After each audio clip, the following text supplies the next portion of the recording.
जेता जियो पिंड सब तेरा, तू अंतरजामी पुरख भगवान। दासन दास कहे जन नानक, जेहा तू कराए तेहा हों करी बखियान। तेरे कवन कवन गुण कह गावा, तू साहिब गुणी निधाना। तुमरी महिमा वर्ण ना सकूं, तू ठाकर उच भगवाना। एक ओंकारा सतगुरु ते प्रसाद सच होए, वाहिगुरु जी की फतेह है, विघ्न विनाशन सोए। वाहिगुरु जी की फतेह है, विघ्न विनाशन सोए। जुग जुग अटल चबर छतर तख्त के मालिक साहिब श्री गुरु ग्रंथ साहिब जी महाराज, तिन्हां दे पवित्र चरणों विच महान पुरुषों की चरण छो प्राप्त धरती ते संगरांद का पवित्र दिहाड़ा मनाउण वास्ते दूर नेड़े तो चल के गुरु नानक देव महाराज के पावन पवित्र चरणों नाल प्रेम रखण वाली साध संगत, पिछला जेठ का महीना बहुत सारिਆਂ ਦਾ सुख शांति नाल बतीत होया होवेगा। बहुत सारिਆਂ ਦਾ ਕਰਮਾਂ मुताबिक उन्हां ਕਰਮਾਂ ਨੂੰ ਭੋਗਣ वास्ते दुख सुख मनुख ਦੇ ਨਾਲ ने, ਬਹੁਤਿਆਂ ਦਾ नहीं भी सुख नाल बतीत होया होवेगा। अगले महीने ਨੂੰ सुख शांति नाल बतीत कराउण वास्ते, विघ्नां ਨੂੰ खत्म करन वास्ते, गुरु की बख्शिश लैण वास्ते, जिन्हां उत्ते गुरु नानक देव महाराज की किरपा हुंदी है, वो मनुख गुरु के चरणों में पहुँच के अपने जीवन के भले वास्ते, गुरु के ज्ञान को ग्रहण करने वास्ते, गुरु के चरणों का ओट आसरा लैण वास्ते गुरु दरबार में पहुँचते हैं। भावें जीवन यात्रा करदियां होइयां मनुख नूं दुख सुख आउंदे ने, उन्हां दुखां सुखां दे विच दी लंघ के उस पैंडे नूं ताया करके समाजिक ड्यूटियां नूं पूर्ण करदे होए गुरु के चरणों में पहुँचना, ये बहुत बड़े भागां दी गल जिन्हां दे मस्तक विच लिखी हुंदी है, वो गुरमुख प्यारे गुरु के चरणों में पहुँचते हैं। जब तो सृष्टि साजी है, मनुख नूं दुख सुख हरेक मनुख नूं, पशुआं नूं, पंछियां नूं जीवन दे विच आउंदे रहिंदे हन। गुरु ग्रंथ साहिब जी का वचन है, दुख सुख दोनों कपड़े पहरे जाए मनुख, ये दो ही तरह का समा मनुख ते आउंदा जांदा रहिंदा है। कई बारी सुख का समा आ जाता है तो कई बारी दुख के समय दे विच दी भी मनुख नूं निकलना पैंदा है। उन्हां दुखों तो निजात पाउण वास्ते, उन्हां दुखों नूं कट्टण वास्ते मनुख की पहले दिन तो ही ये ख्वाहिश रही है, इच्छा रही है, मेरा जीवन सुख शांति नाल बतीत होवे। सुख शांति नाल जीवन बतीत करन वास्ते बहुत सारे मनुखों की इच्छा है, अगर उहदे कोल धन हो जाए, धन दे नाल मनुख अपने जीवन नूं सुख नाल सारे पदार्थों की प्राप्ति करके अपनियां ड्यूटियां पूरियां कर सकता है। बहुतियां दा ख्याल है, ये धन दौलत प्राप्त हो गई बहुत मनुखों की इच्छा है अगर मेरी प्रभुता मान वडियाई मैनू प्राप्त हो जाए, वो इस विच सुखी जीवन अपने आप को समझते हैं। भावें बाद विच हरेक चीज़ का रिजल्ट बाद विच आउंदा है। फसल बीज के बाद विच पता लगता है, जीवन दे विच कर्म करके मनुख नूं बाद विच पता लगता है। चंगे कर्मां दा सुख जिहड़ा है मनुख नूं बाद विच प्राप्त हुंदा है, माड़े कर्मां दा जिहड़ा दुख है वह भी बाद विच प्राप्त हुंदा है। कोई मनुख फसल बीजदा है, कोई 2 महीने बाद, कोई 4 महीने बाद उस फसल नूं वढ़दा है, वो तो बाद विच पता लगता है मनुख ने जो मेहनत की है उसका फल प्राप्त होया है। इस तरह मनुख नूं सेध देण वास्ते, मनुख नूं समझाउण वास्ते संसार विच बड़े सियाणे पुरख ने जिहड़े समाज नूं सेध दिंदे ने। बहुत वारी मनुख नूं भुलेखा लग जाता है, कई मनुख सियाणे पुरखां नूं भी गलत करन दा साबित करते हैं। जिहड़ी सियाणियां गल्लां ने उन्हां भी मनुख कई बारी गलत समझ के उन्हां ते शंका कर जाता है। उन्हां शंकियां नूं निवृत्त करन वास्ते संसार के मनुखां तो उपर उठ के गुरुआं पीरां ने, महात्मा ने वेद शास्त्र रचे हैं। गुरु ग्रंथ साहिब जी की पवित्र बाणी रची है। इस नूं कोई गलत करन दा, साबित करन दा यतन करे भी, पर इस नूं गलत अज तक कोई कर नहीं सकिया। ये सच्चा ज्ञान है जिहदा जिक्र गुरु अमरदास महाराज ने अपनी पवित्र बाणी विच कीता है। आवो सिख सतगुरु के प्यारिओ गावो सच्ची बाणी, बाणी ता गावो गुरु केरी बाणियां सिर बाणी। ये सरमौर बाणी है, ये सच्चा ज्ञान है। इस ज्ञान तो सारे संसार का ज्ञान थले है। जिहड़ा मनुख इस ज्ञान नूं मन के उहदे ते चलण की कोशिश करता है, वो मनुख नूं सुख प्राप्त होंदे हैं। बहुत मनुखों के मन में भुलेखा रह जाता है, गुरु नाल जुड़े हाँ फिर भी दुख मनुख नूं आउंदे हैं। पर गुरबाणी कहती है तेरे बीजे हुए ने, उन्हां बीजिया होयां नूं मनुख वढ़दा है। किसी ने बैर भावना करके जां परमेश्वर ने बैर भावना करके किसी मनुख नूं दुख देण दा यतन नहीं किया। दुख मनुख ने आप बीजे ने, सुख भी मनुख ने आप बीजे ने। दद्दा दोष न देऊ किसे दोष कर्मा अपने आ, जो मैं किया सो मैं पाया, दोष ना दीजे अवर जना। जो मैं बीजिया सी वो वढ़ना पैंदा है। जिहा बीजे सोलणे कर्मा संधड़ा खेत, बीज डिग जाते हैं उन्होंने वढ़ना पैंदा है। कई बारी नदीना के बीज, कंडियां वालियां फसलों के बीज धरती विच डिग जाते हैं। मनुख की इच्छा तो नहीं है जम्मण ना जम्मण, भावें दिन रात मनुख माला फड़ के करे पे ना जम्मण, पर बीज डिगे हुए जमते ने। चाहे चंगे कर्मां दे बीज ने, चाहे माड़े कर्मां दे बीज ने। उन्हां बीजां नूं वढ़ण वास्ते मनुख माड़ियां कर्मां दा दुख प्रतीत करता है, चंगे कर्मां दा सुख प्राप्त करता है। जिहड़े मनुख गुरबाणी ते चले ने, गुरबाणी ते चल के अपने जीवन नूं चलाउणा कीता है, उन्हां पुरखां दे अस्थानां ते आके दुनिया मत्थे टेकदी है। उन्हां नूं प्रधानता मिली है संसार दे अंदर। उन्हां नूं संसार दे लोग तां नमस्कार करदे ही ने, गुरु ग्रंथ साहिब जी की पवित्र बाणी भी उन्हां दा सत्कार करदी है। सतगुरु जी ने बहुत वचन ऐसे पुरखां बारे लिखे हैं।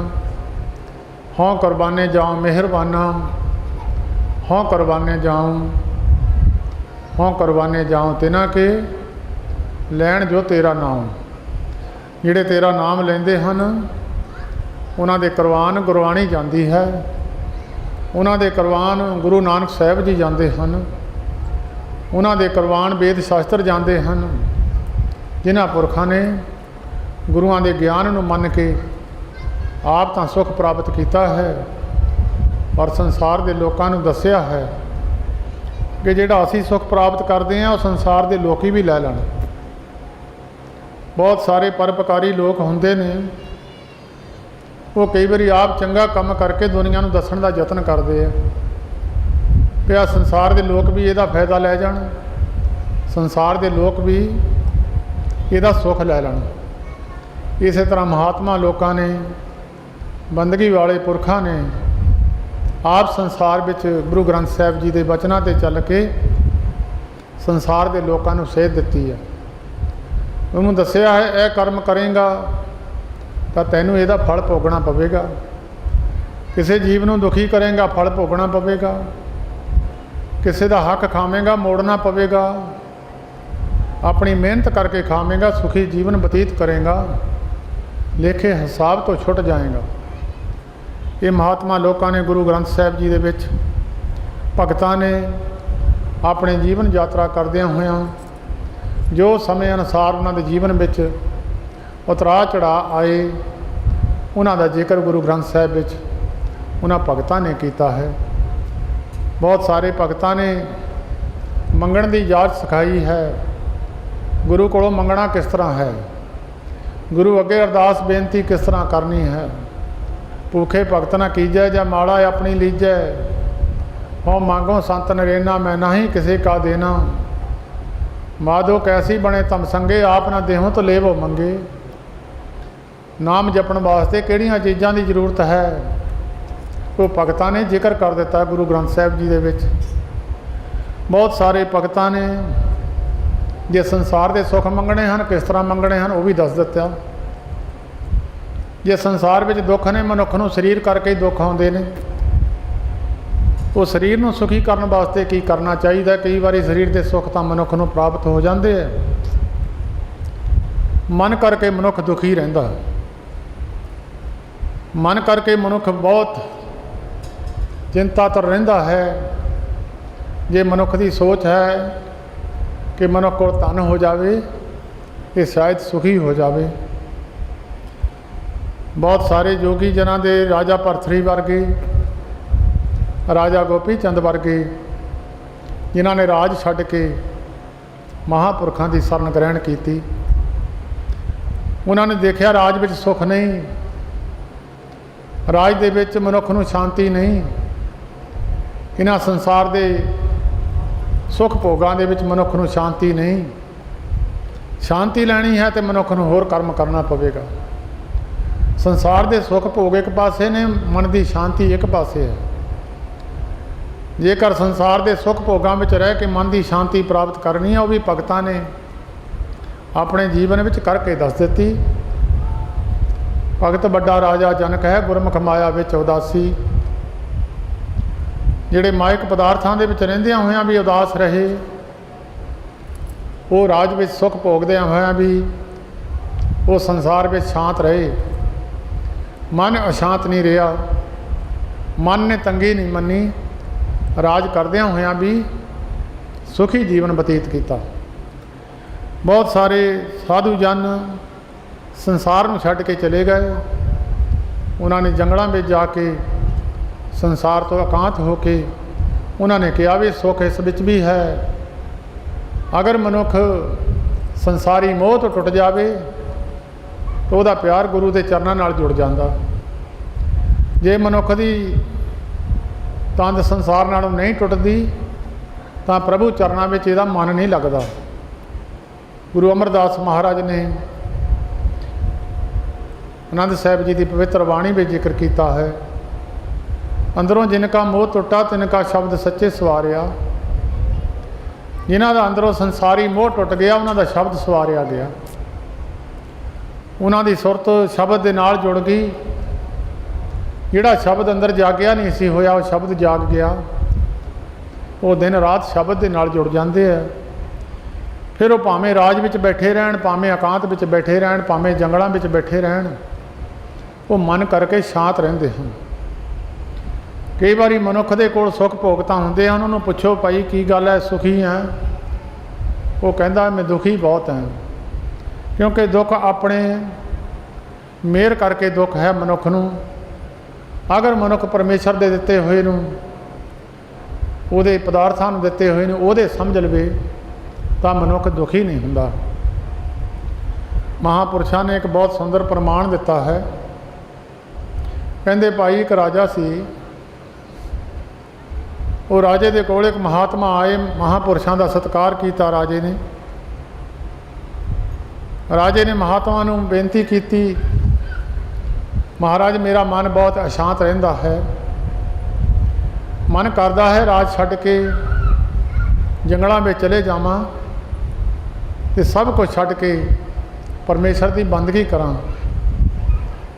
महात्मा कहन लगे भाई ये राज तू सानू दे दे, तेरे तो कहन लगा महाराज राज तुसी लै लो। कहन लगे जिहड़ी कुर्सी ते तू बैठा असीं बह जन्ने, तू थल्ले मेरी वाली जगह ते आ जा।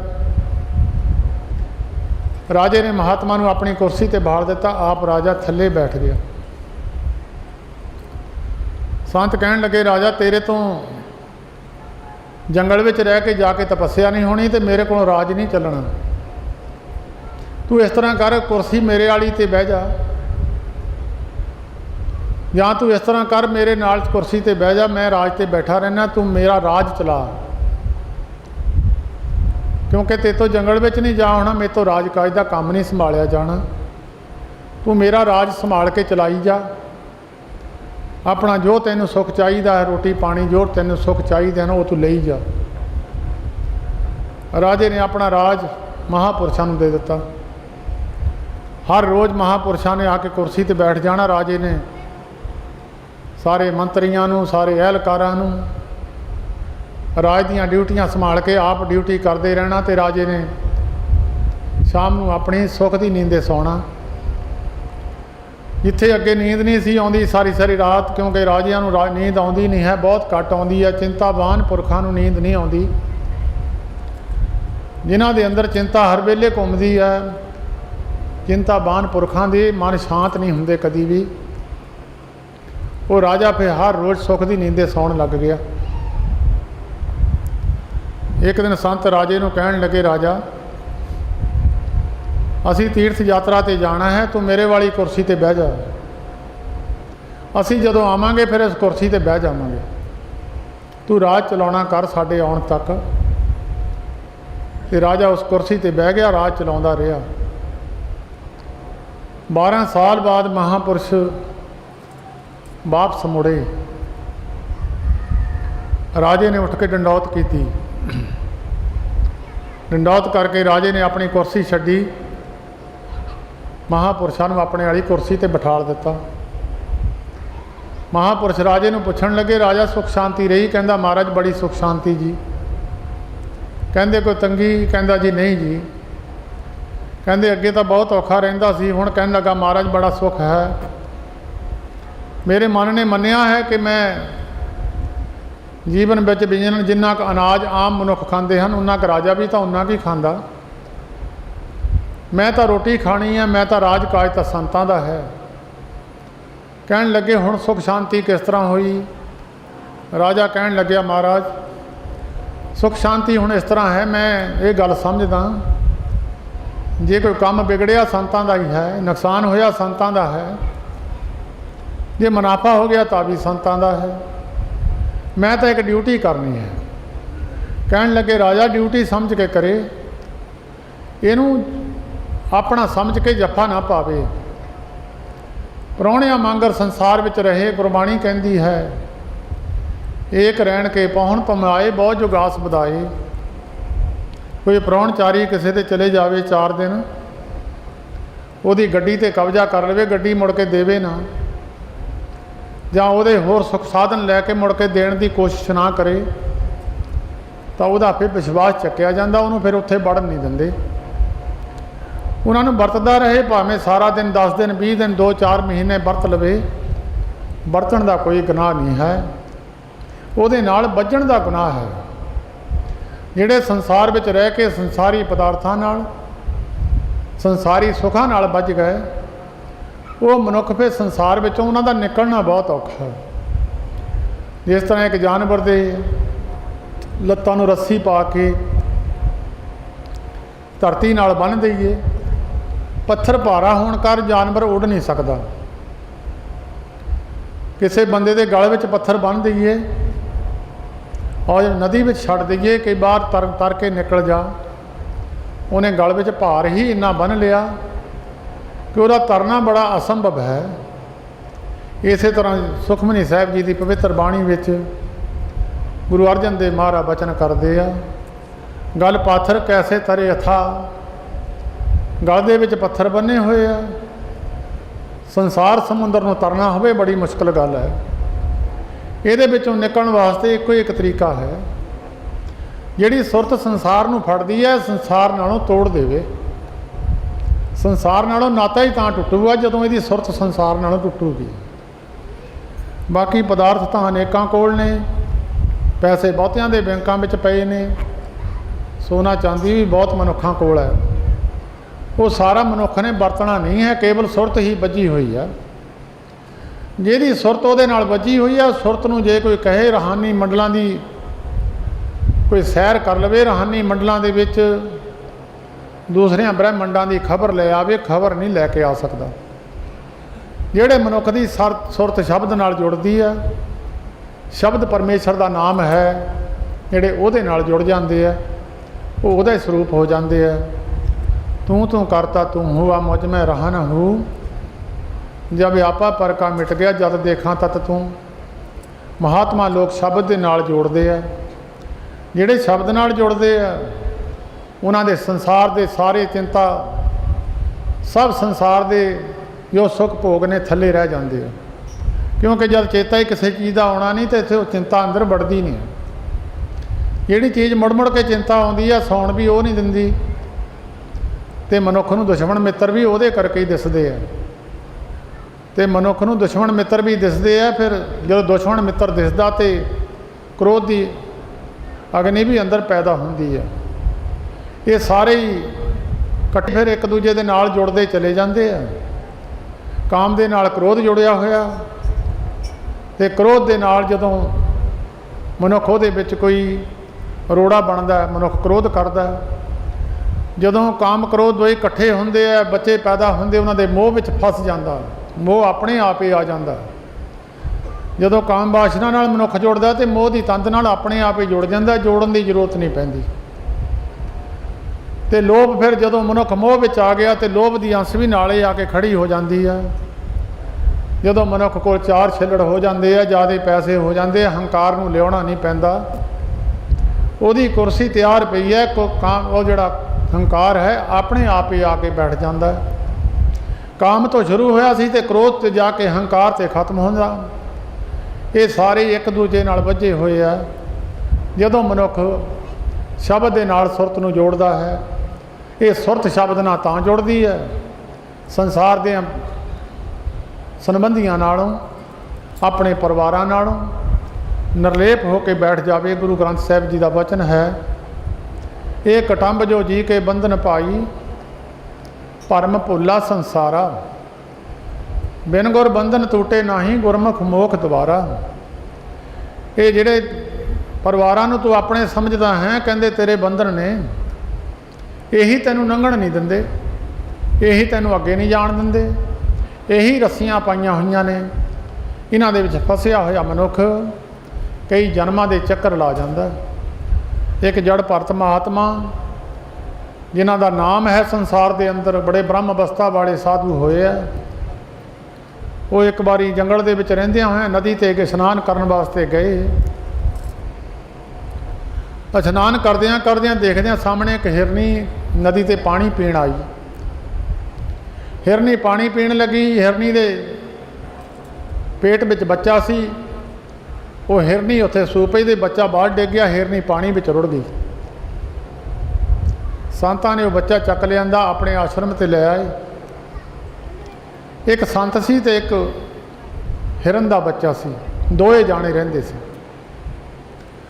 ਸੰਤਾਂ ਨੇ ਬੱਚੇ ਨੂੰ ਜੋ ਆਪ ਛਕਣਾ ਨਾਲ ਉਹਨੂੰ ਵੀ ਛਕਾਉਣਾ। ਇੰਨਾ ਪਿਆਰ ਸੰਤਾਂ ਦਾ ਹੋ ਗਿਆ ਕਿ ਬੱਚੇ ਨੇ ਸੰਤਾਂ ਨੂੰ ਦੇਖਦੇ ਰਹਿਣਾ ਅਤੇ ਸੰਤਾਂ ਨੇ ਬੱਚੇ ਨੂੰ ਦੇਖਦੇ ਰਹਿਣਾ।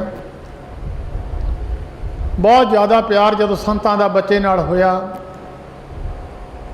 वो बच्चा तकड़ा हो गया तो थोड़ा बड़ा होने के नाल एक दिन संत किते अपने काम वास्ते शहर नूं गए हुए सी, कोई वस्तु चाहिदी सी लैण वास्ते गए सी। उत्थे संतां दे आश्रम दे कोलों एक हिरना दी डार लंघी। वो जब हिरना दी डार लंघी, जोड़ा बच्चा सी अंदर वो भी तकड़ा सी, उन्हें हिरना दी डार देखी, अपने नाल दे देखे, वो हिरन दे बच्चे ने छाल मारी, वो बाड़ तो बाहर निकल गया और हिरना दी डार दे नाल रल गया। या संत मुड़ के आए तो हिरन दा बच्चा दिसिया नहीं। संतां ने बहुत बराग किया, बहुत बराग किया, रोटी पानी छड़ दिता। बराग करन तो बाद संतां दा शरीर छुट गया। शरीर छुट्टण तो बाद संतां दी जिहड़ी सुरत सी हिरन दे विच चली गई, बच्चे विच। वो संत मुड़ के हिरनी दे पेट तो पैदा हुए और हिरनी दे पेट तो पैदा रहे। उन्होंने ज्ञान रहा कि मैनू ये जन्म हिरनी दे पेटों क्यों मिलिया। उन्होंने फिर ना तो हिरनी का दुध पीता तो ना कोई पत्ते वगैरह खाधे, तो खाना पीना छड़ दिता। फिर वो हिरनी का बच्चा शरीर छड्ड के फिर वो, क्योंकि ज्ञान सी, ज्ञान होंदिया होया फिर वो मुड़ के जड़ परथ नाम के महात्मा हुए, बंदगी बान पुरख हुए। कई बारी ज्ञान बान पुरख भी जिस तरह कोई सियाणा ड्राइवर है, कई बारी चलदियां चलदियां उहदी निगाह किते दूसरे पासे नूं चले जावे, गड्डी उधर नूं चले जाती है। ये नहीं है कि मनुख सियाणा है घरे पहुँच जाना है। इस समुद्र विच बेड़ी है, पता नहीं किधर नूं चले जाना। अंत काल जे लक्ष्मी सिमरे ऐसी चिंता मैं जे मरै, सर्प जोन बल बल उतरे। सप की जोन रब ने बैर करके नहीं दी, सब तो माड़ी जोन है सप की। कोई भी भावें जिहदी भी सुरत इधर नूं चलेगी सप बन जाऊगा। अंत काल जे लड़के सिमरे, ਧੀਆਂ ਪੁੱਤਾਂ ਨੂੰ ਚੇਤੇ ਕਰਦਿਆਂ ਸਰੀਰ ਛੁੱਟ ਗਿਆ तो सूर की जोन मिल जानी है। सब तो माड़ी जोन सूर की है। सब गंदगी पिंड की खा जाता सूर, सब तो माड़ी जोन सूर की है। ਧੀਆਂ ਪੁੱਤਾਂ में सुरत चले गई, सूर की जोन मिल जाती है। गुरु ग्रंथ साहिब जी का वचन है। जे सुरत किते मकाना में चली गई, बड़े बड़े महल ने दुआबे के अंदर खाली पे है, कई लोग बाहर चले गए, उन्होंने सुरत इत्थे ही बैठी है, कोठी है, मेरा महल है। जे शरीर छुट गया, अंदर कोठी की फोटो रह गई, तो प्रेत जोन बल बल उतरे, प्रेत की जोन मिल जानी है। अंत काल जे मंदिर सिमरै ऐसी चिंता मैं जे मरै, प्रेत जोन बल बल उतरे। अंत काल जे इस्त्री सिमरै, भावें कोई नाम जपण वाला भी होवे, माला फेरन वाला भी, उन्होंने अंत समय इस्त्री का चेता आ गया, ਜਾਂ इस्त्री नूं पुरख का चेता आ गया, उन्होंने अगला जन्म बेसवा का मिलेगा। गुरु ग्रंथ साहिब जी का वचन है, झूठा वचन नहीं। गणका का प्रसंग तुसीं सुनिया होना सारिਆਂ ने, भाई गुरदास जी ने इसका जिक्र किया। गुरु ग्रंथ साहिब विच भी बहुत बार गणका का जिक्र आया है। तारी ले गणका बिन रूप कुबजा ब्याद, अजा मल तारी अले। बहुत जगह ते गणका का नाम भी आया है। बंदगी करदियां करदियां सारा जीवन शादी नहीं कराई, पिछला जन्म भी इस्त्री का ही सी। जदों सारा जीवन बंदगी करदियां अंत समय शरीर ढिला होया, सेवकां ने जाके परिवार वालियां ने वैद नूं सद के लिया। वैद ने बांह फड़नी सी, नब्ज फड़नी सी, वैद ने बांह फड़ी। बांह फड़ के वैद ने देखी तो गणका का पिछला जन्म जिहड़ा सी, उन्हें जब पुरुष का स्पर्श पहली बारी हाथ नूं होया, ਉਹਦੇ मन में क्या विचार आई कि मैं तो सारी जिंदगी शादी नहीं कराई, ये सुख बड़ा है, पुरुष का सुख बड़ा है। सुरत पुरुष भी चलेगी, अगला जन्म बेसवा का मिल गया। अंत काल जे इस्त्री सिमरै ऐसी चिंता मैं जे मरै, बेसवा जोन बल बल उतरे। अंत समय किते सुरत परमेश्वर के चरणों नाल जुड़ी रह जाए। ये रोज़ का नितनेम का मतलब यही है कि चेता ना भुल जाए, अंत समय चेता ना भुल जाए। पहलवान ने रोज़ तो छिंज घुलनी नहीं होंदी, पर रोज़ वो अपना नेम करता है। जिहड़े बंदगीवान पुरख है वो रोज़ नेम करते हैं, अंत समय ते किते ਪਹਿਲਵਾਨ ਨੇ 6 ਮਹੀਨਿਆਂ ਬਾਅਦ ਛਿੰਝ ਕੁੜਨੀ ਹੁੰਦੀ ਹੈ, ਪਰ ਰੋਜ਼ ਆਪਣੀ ਕਸਰਤ ਛੱਡਦਾ ਨਹੀਂ। ਇੱਕ ਛਿੰਨ ਵਿੱਚ ਪਿੱਠ ਲੱਗ ਜਾਂਦੀ, ਇੱਕ ਵਿੱਚ ਲਾ ਜਾਂਦਾ ਹੈ। ਉਹ ਇੱਕ ਛਿੰਨ ਹੈ ਆਖਰੀ ਛਿੰਨ, ਅੰਤ ਸਮੇਂ 'ਤੇ ਉਹ ਛਿੰਨ ਕਿਤੇ ਪਾਸ ਹੋ ਜਾਵੇ ਤੇ ਮਨੁੱਖ ਪਰਮੇਸ਼ਰ ਦੇ ਨਾਲ ਜਾ ਕੇ ਮਿਲ ਜਾਂਦਾ। ਜਿਨ੍ਹਾਂ ਦੀ ਸੁਰਤ ਪ੍ਰਭੂ ਨਾਲ ਮਿਲੀ, ਉਹਨਾਂ ਪੁਰਸ਼ਾਂ ਨੂੰ ਸੰਸਾਰ ਦੇ ਦੁੱਖ ਜਿਹੜੇ ਆ ਉਹ ਵਿਆਪਦੇ ਨਹੀਂ। ਉਹਨਾਂ ਨੂੰ ਸੰਸਾਰੀ ਸੁੱਖ ਵੀ ਪ੍ਰਾਪਤ ਹੁੰਦੇ ਆ, ਉਹਨਾਂ ਨੂੰ ਮਨ ਦਾ ਸੁੱਖ ਵੀ ਪ੍ਰਾਪਤ ਹੁੰਦਾ। ਉਹਨਾਂ ਦੇ ਮਨ ਦੀ ਗਰਮੀ ਇੱਕ ਤਨ ਦੀ ਗਰਮੀ, ਇੱਕ ਮਨ ਦੀ ਗਰਮੀ ਹੈ। ਇੱਕ ਤਨ ਦੀ ਠੰਡ ਹੈ, ਇੱਕ ਮਨ ਦੀ ਠੰਡ ਹੈ। ਕਈ ਵਾਰੀ ਮਨੁੱਖ ਕਈ ਵਾਰੀ ਗੁੱਸੇ 'ਚ ਆ ਕੇ ਕਹਿੰਦਾ ਮੇਰਾ ਮਨ ਗਰਮ ਹੋਇਆ, ਤੂੰ ਚਲੇ ਜਾ ਇੱਥੋਂ। ਉੱਦਾਂ ਭਾਵੇਂ ਏਸੀ ਵਿੱਚ ਉਹ ਬੈਠਾ ਹੋਵੇ, ਕਈ ਵਾਰੀ ਮਨੁੱਖ ਨੂੰ ਗੁੱਸਾ ਆ ਜਾਵੇ, ਭਾਵੇਂ ਠੰਡੇ ਕਮਰੇ ਵਿੱਚ ਬੈਠਾ ਹੋਵੇ ਤਾਂ ਵੀ ਉਹਦਾ ਮਨ ਗਰਮ ਹੁੰਦਾ। ਉਹਨੂੰ ਸ਼ਾਂਤ ਕਰਨਾ ਹੋਵੇ ਤੇ ਠੰਡੇ ਪਾਣੀ ਨਾਲ ਸ਼ਾਂਤ ਨਹੀਂ ਹੁੰਦਾ, ਉਹ ਠੰਡੀ ਹਵਾ ਨਾਲ ਸ਼ਾਂਤ ਨਹੀਂ ਹੁੰਦਾ। ਉਹ ਸ਼ਾਂਤ ਇੱਕੋ ਹੀ ਚੀਜ਼ ਨਾਲ ਹੋ ਸਕਦਾ, ਉਹ ਪ੍ਰਭੂ ਦੇ ਨਾਮ ਦੇ ਨਾਲ ਹੀ ਸ਼ਾਂਤ ਹੋ ਸਕਦਾ। ਜੇ ਉਹਦੇ ਨਾਲ ਜੁੜਿਆ ਹੋਵੇ ਤੇ ਭਾਵੇਂ ਨਾ ਕ੍ਰੋਧ ਦੀ ਅੰਸ ਨੇੜੇ ਆਉਂਦੀ ਹੈ, ਨਾ ਲੋਭ ਦੀ ਅੰਸ ਨੇੜੇ ਆਉਂਦੀ ਹੈ, ਨਾ ਮੋਹ ਦੀ ਅੰਸ ਨੇੜੇ ਆਉਂਦੀ ਹੈ। ਇੱਕ ਪਾਸੇ ਹੀ ਸੁਰਤ ਨੇ ਜੁੜਨਾ ਹੈ। ਸੰਸਾਰ ਦੇ ਨਾਲ ਜੁੜ ਜਾਵੇ, ਭਾਵੇਂ ਭਗਵਾਨ ਦੇ ਨਾਲ ਜੁੜ ਜਾਵੇ, ਸੁਰਤ ਨੇ ਇੱਕੋ ਪਾਸੇ ਜੁੜਨਾ ਹੈ। ਸੋ ਹਰੇਕ ਮਹੀਨੇ ਵਿੱਚ ਸਤਿਗੁਰੂ ਅਰਜਨ ਦੇਵ ਮਹਾਰਾਜ ਨੇ ਜੀਵਾਂ ਦੇ ਭਲੇ ਵਾਸਤੇ, ਗੁਰੂ ਨਾਨਕ ਦੇਵ ਮਹਾਰਾਜ ਨੇ ਵੱਡੀ ਕਿਰਪਾ ਕੀਤੀ ਹੈ ਆਪਣੀ ਸੰਗਤ 'ਤੇ। ਸਾਨੂੰ ਇਹ ਸਮਾਂ ਬਖਸ਼ਿਆ ਹੈ ਤਾਂ ਹੋਰ ਧਰਮਾਂ ਵਿੱਚ ਵੀ, ਦੂਜੇ ਧਰਮਾਂ ਦੇ ਲੋਕ ਵੀ ਬੈਠ ਕੇ ਗਿਆਨ ਵਿਚਾਰ ਦੀਆਂ ਗੱਲਾਂ ਕਰਦੇ ਨੇ, ਕਥਾ ਕਰਦੇ ਨੇ, ਦੂਜੇ ਧਰਮ ਵੀ ਕਰਦੇ ਨੇ।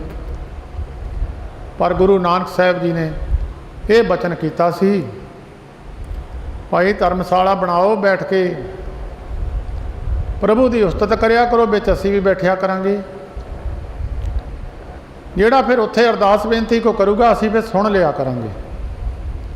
ਇਹ ਬਹੁਤ ਵੱਡੀ ਬਖਸ਼ਿਸ਼ ਗੁਰੂ ਨਾਨਕ ਸਾਹਿਬ ਜੀ ਨੇ।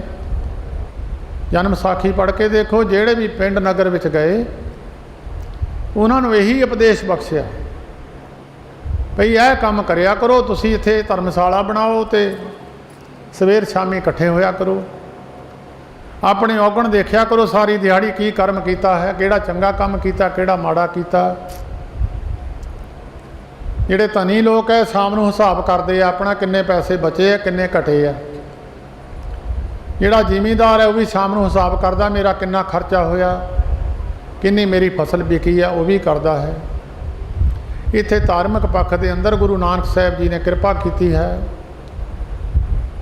ਤੇ ਸੰਗਤ ਨੂੰ ਕਿਹਾ, ਭਾਈ ਆ ਕੇ ਆਪਣੇ ਮਨ ਦੇ ਅੰਦਰ ਵਿਚਾਰ ਕਰਿਆ ਕਰੋ, ਅੱਜ ਮੈਂ ਕੀ ਕਰਮ ਕੀਤਾ ਹੈ, ਕਿਹੜਾ ਚੰਗਾ ਕੀਤਾ ਹੈ, ਕਿਹੜਾ ਮਾੜਾ ਕਰਮ ਕੀਤਾ ਹੈ।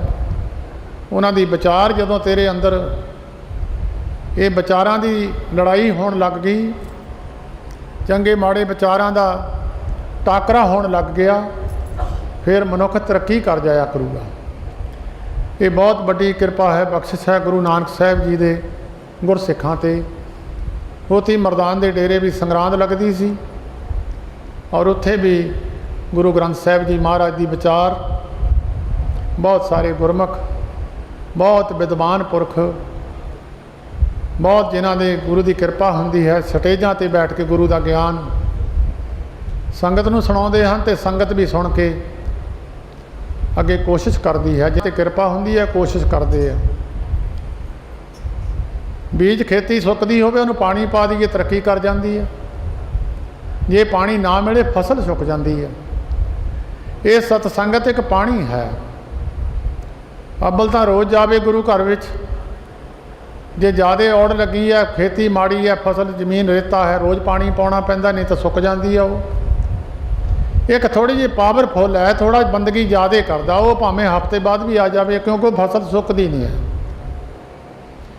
ਇੱਕ ਜ਼ਮੀਨ ਐਸੀ ਆ, ਉਹਦੇ ਵਿੱਚ ਗਿੱਲੇ ਰਹਿੰਦੀ ਹੈ 12 ਮਹੀਨੇ, ਉਹ ਸੁੱਕਦੀ ਨਹੀਂ ਹੈ, ਪਰ ਫਿਰ ਵੀ ਉਹਦੇ ਵਿੱਚ ਮੀਂਹ ਜ਼ਰੂਰੀ ਹੈ। ਮੇਘ ਬਿਨਾਂ ਜੋ ਖੇਤੀ ਜਾਏ, ਉਹ ਮਹੀਨੇ ਬਾਅਦ ਵੀ ਆ ਜਾਵੇ, ਕਿਉਂਕਿ ਉਹ ਮਹੀਨਾ ਕੱਟ ਸਕਦਾ।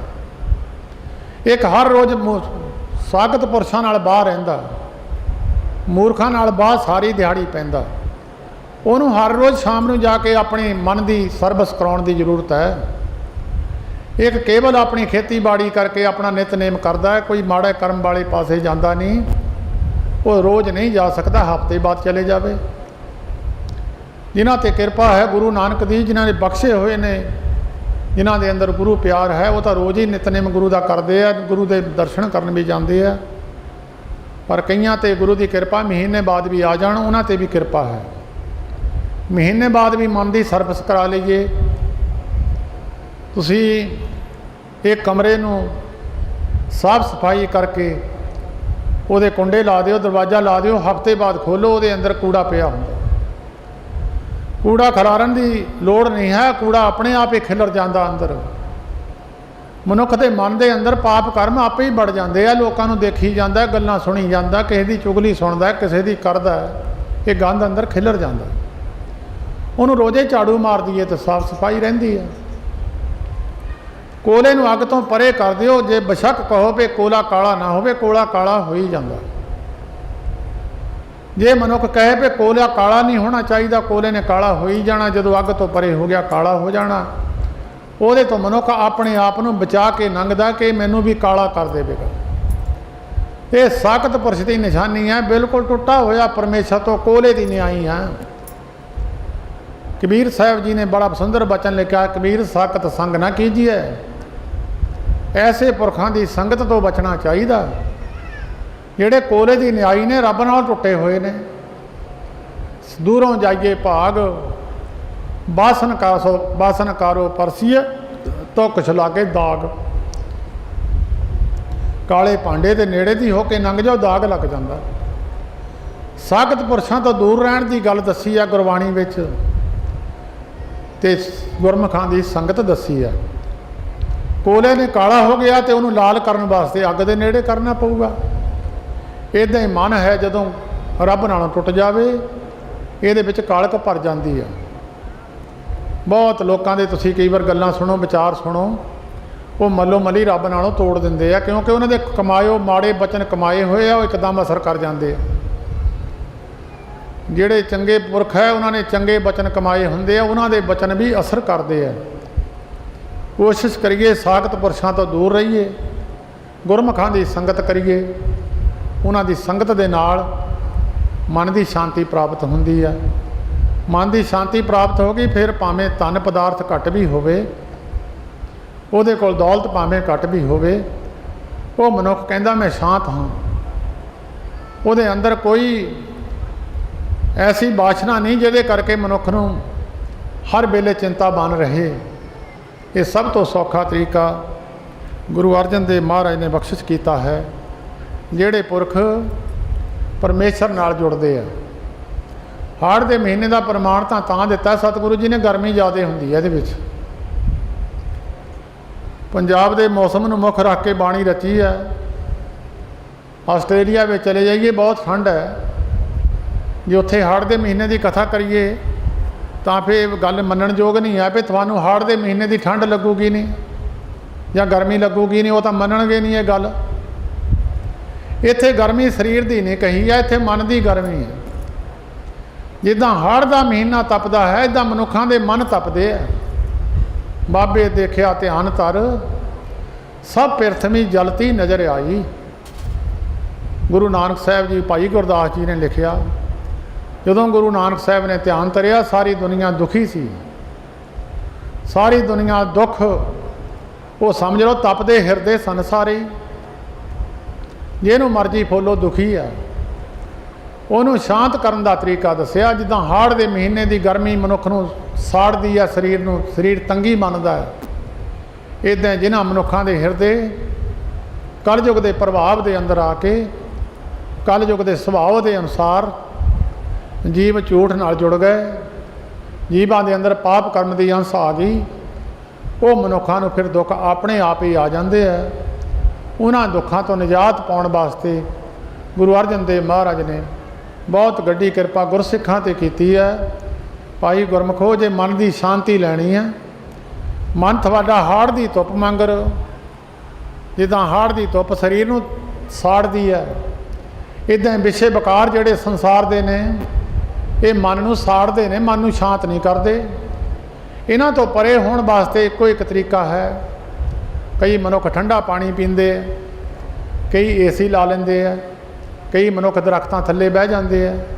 ਉਹਦੇ ਬੜੇ ਤਰੀਕੇ ਨੇ ਤਨ ਨੂੰ ਸ਼ਾਂਤ ਕਰਨ ਵਾਸਤੇ, ਮਨ ਨੂੰ ਸ਼ਾਂਤ ਕਰਨ ਵਾਸਤੇ ਇੱਕੋ ਹੀ ਤਰੀਕਾ ਹੈ। ਆਸਾੜ ਤਪੰਦਾ ਤਿਸ ਲੱਗੈ, ਹਰ ਨਾ ਹੋ ਨਾ ਜਿੰਨਾ ਪਾਸ। ਉਹਨਾਂ ਨੂੰ ਹਾੜ ਦੇ ਮਹੀਨੇ ਦੀ ਗਰਮੀ ਜਿਸ ਤਰ੍ਹਾਂ ਸਰੀਰ ਨੂੰ ਲੱਗਦੀ ਹੈ, ਇਸ ਤਰ੍ਹਾਂ ਜਿਨ੍ਹਾਂ ਮਨੁੱਖਾਂ ਦੇ ਹਿਰਦੇ ਤਪੇ ਹੋਏ ਨੇ, ਜਿਨ੍ਹਾਂ ਦੇ ਹਿਰਦੇ ਦੁਖੀ ਨੇ, ਜਿਨ੍ਹਾਂ ਦੇ ਮਨ ਦੁਖੀ ਨੇ, ਉਹਨਾਂ ਦੇ ਵਿੱਚ ਇੱਕ ਘਾਟ ਹੈ। ਗੁਰੂ ਜੀ ਸਤਿਗੁਰੂ ਅਰਜਨ ਦੇਵ ਮਹਾਰਾਜ ਕਹਿੰਦੇ ਉਹਨਾਂ ਵਿੱਚ ਇੱਕ ਘਾਟ ਹੈ। ਅਗਰ ਉਹ ਇਹ ਚੀਜ਼ ਲੈ ਲੈਣ ਤਾਂ ਉਹਨਾਂ ਦਾ ਮਨ ਸ਼ਾਂਤ ਹੋ ਸਕਦਾ। ਤਰੀਕਾ ਦੱਸਿਆ, ਹਰੀ ਦੇ ਨਾਮ ਨੂੰ, ਪਰਮੇਸ਼ਰ ਦੇ ਨਾਮ ਨੂੰ ਕਹਿੰਦੇ ਅੰਦਰ ਬਾੜ ਲੈ ਤੇ ਤੇਰਾ ਮਨ ਸ਼ਾਂਤ ਹੋ ਜਾਊਗਾ। ਮਨ ਦੇ ਅੰਦਰ ਇੱਕ ਚੀਜ਼ ਨੂੰ ਜਗ੍ਹਾ ਦੇ ਦੇ, ਅੰਦਰੋਂ ਬਾਕੀ ਚੀਜ਼ਾਂ ਆਪਣੇ ਆਪ ਹੀ ਉੱਠ ਜਾਣਗੀਆਂ। ਤੂੰ ਅੰਦਰ ਪ੍ਰਭੂ ਦੇ ਨਾਮ ਨੂੰ ਜਗ੍ਹਾ ਦੇ। ਜੋ ਛੱਡਣਾ ਸੋ ਅਸਥਿਰ ਕਰ ਮਾਨੇ, ਜੋ ਹੋਵਨ ਸੋ ਦੂਰ ਪਰਾਨੇ।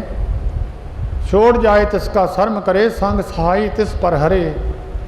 ਜਿਹੜੀ ਚੀਜ਼ ਹਰ ਵੇਲੇ ਨੇੜੇ ਰਹਿਣ ਵਾਲੀ ਹੈ ਉਹਨੂੰ ਦੂਰ ਸਮਝਦਾ, ਜਿਹੜੀ ਦੂਰ ਹੈ ਨਾਲ ਨਹੀਂ ਜਾਣੀ ਵਾਲੀ ਉਹਨਾਂ ਨੂੰ ਨੇੜੇ ਸਮਝਦਾ।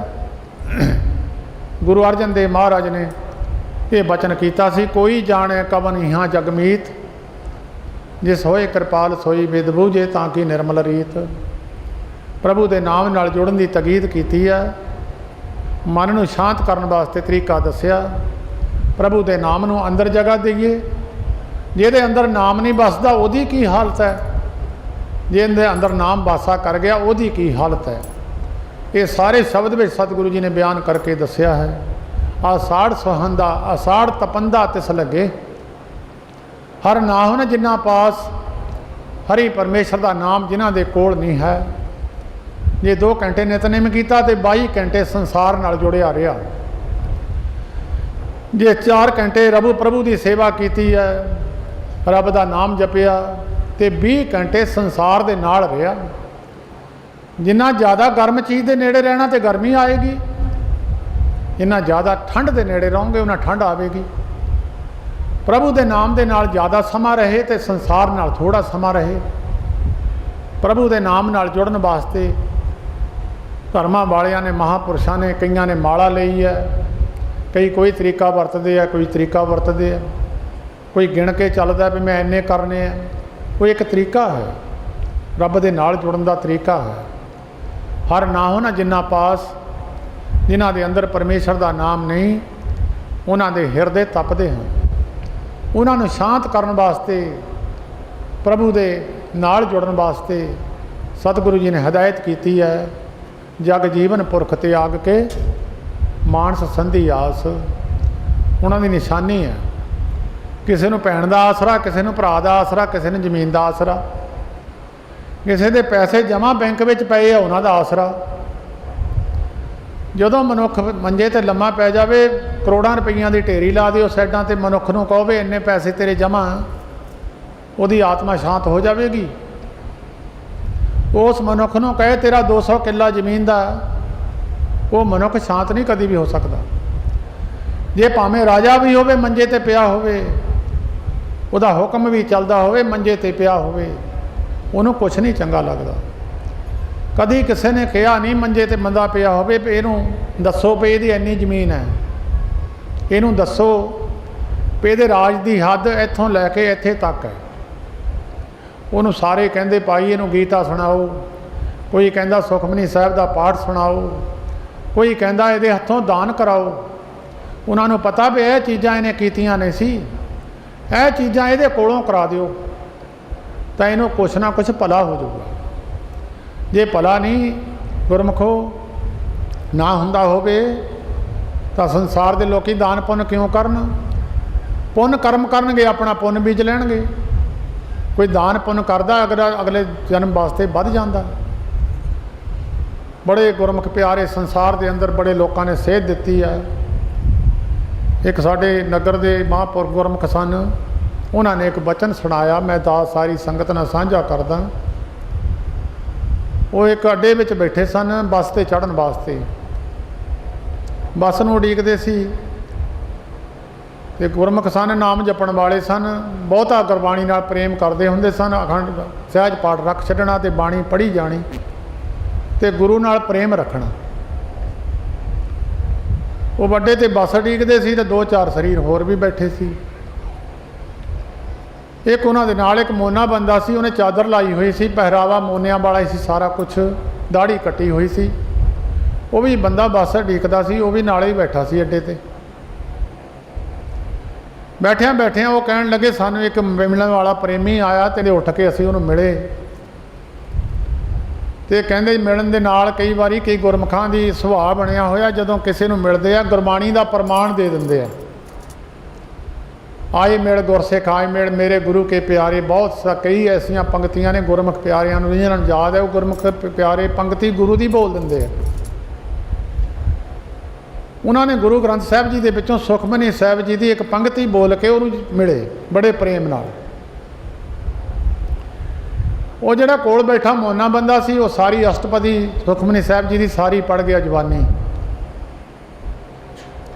कहन लगे जदों साडे कोलों चले गया तो मैं वो बंदे नूं पुछया, भाई तेरा चेहरा मोहरा देख के मैं तो तैनूं बुलाया नहीं, क्यों चेहरे मोहरे तो कई बारी पता लग जाता मनुख के अंदर की है। कई बारी चेहरा मोहरा गुरमुखां वाला हुंदा ते अंदर क्रोध भरिया हुंदा, कई बारी चेहरा मोहरा होर ढंग दा हुंदा ते अंदर निमरता हुंदी है, अंदर गुरु की गल हुंदी है। चेहरे मोहरे तो नहीं पहचानिया जा सकता बंदा। ते कहन लगे असीं तां तुहाडे नाल वचन नहीं कीता, असीं कहा तुहाडी साडी रहनी बहनी रलनी नहीं है, तो वचन भी की करना। पे तुहानूं सुखमनी साहिब जवानी कंठ है, तुसीं किदां कंठ कीता? वो प्रेमी कहन लग्या जी साडे नगर में एक मास्टर जी रहिंदे सन। मास्टर जी बड़े प्रेमी सन, रब नूं तां जाणदे सी पर भजन बंदगी नहीं करते हुंदे सी। आम अजकल भी दुनिया कहती है चंगा काम करो, बाणी कद लई पढ़नी है। कई लोग ये गल्लां करदे तुसीं सुणे होणगे, किसी का हक ना खाओ, किसी नूं मंदा ना बोलो, सच बोलो, झूठ ना बोलो। वो कहते मास्टर जी इदां कहा करते सी, भाई सच बोलिया करो, किसी का हक ना खाया करो, बाणी पढ़न की जरूरत नहीं है, नाम जपण की जरूरत नहीं है, हर वेले किसी का नाम लैण की की जरूरत है, चंगे कर्म करो।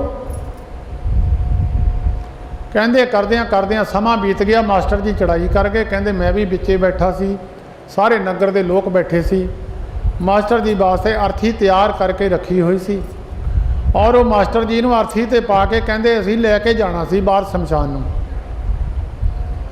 कहते तैयारी करदियां करदियां मास्टर जी उठ के बैठ गए। कहते उन्होंने सियाणे पुरख पुछण लगे भी तू तो मर गया सी, असीं तां तेरी तैयारी साड़न की कीती सी, कोई गल गाहां दी कोई? कहते वो मास्टर जी बोले भी गल तो सुपने मंगर प्रतीत होंदी है, जिस तरह मैं सुपना देखा होगा। एक नगर के बंदे का नाम लिया जिहदा घर दूजे पासे सी पिंड विच। वो मास्टर जी कहन लगे मेरे नाल फलाने बंदे के घर नूं चलो, जे तो वो गल सच्ची हुई फिर सारियां सच्चियां ही होणियां। वो प्रेमी कहता मैं भी नाल सी, होर 5-7 बंदे असी पिंड के दूजे पासे मास्टर जी के नाल उहदे घर नूं चले गए। जिहड़ा उस घर का मुखी सी उहदे नाल गल कीती। मास्टर जी कहन लगे भी जे तुहाडे घर विच असी दबी हुई माया कढ़ा दईए तो जिथे असी कहांगे तुसी उत्थे ला दूंगे? वो परिवार वाले कहंदे जी ला देवांगे, सानू की पता, जिथे हैगे कढ़ लो, असीं जिथे कहोगे ला देवांगे।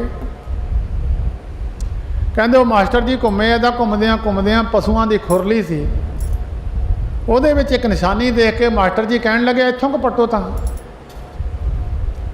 यार, उत्थों खुरली पट्टी तो 800 रुपया चांदी का निकलिया। वो मास्टर जी कहन लगे आओ भी गल्लां सारियां सच्चियां ही, आ जाओ हुण मेरे नाल। कहते उन्होंने सियाणे सियाणे बंदियां नूं अंदर बाड़िया, उन्हां चों एक मैं भी सी, बाकी बंदे बाहर बैठे रहे। वो मास्टर जी कहन लगे भी गल सुनो,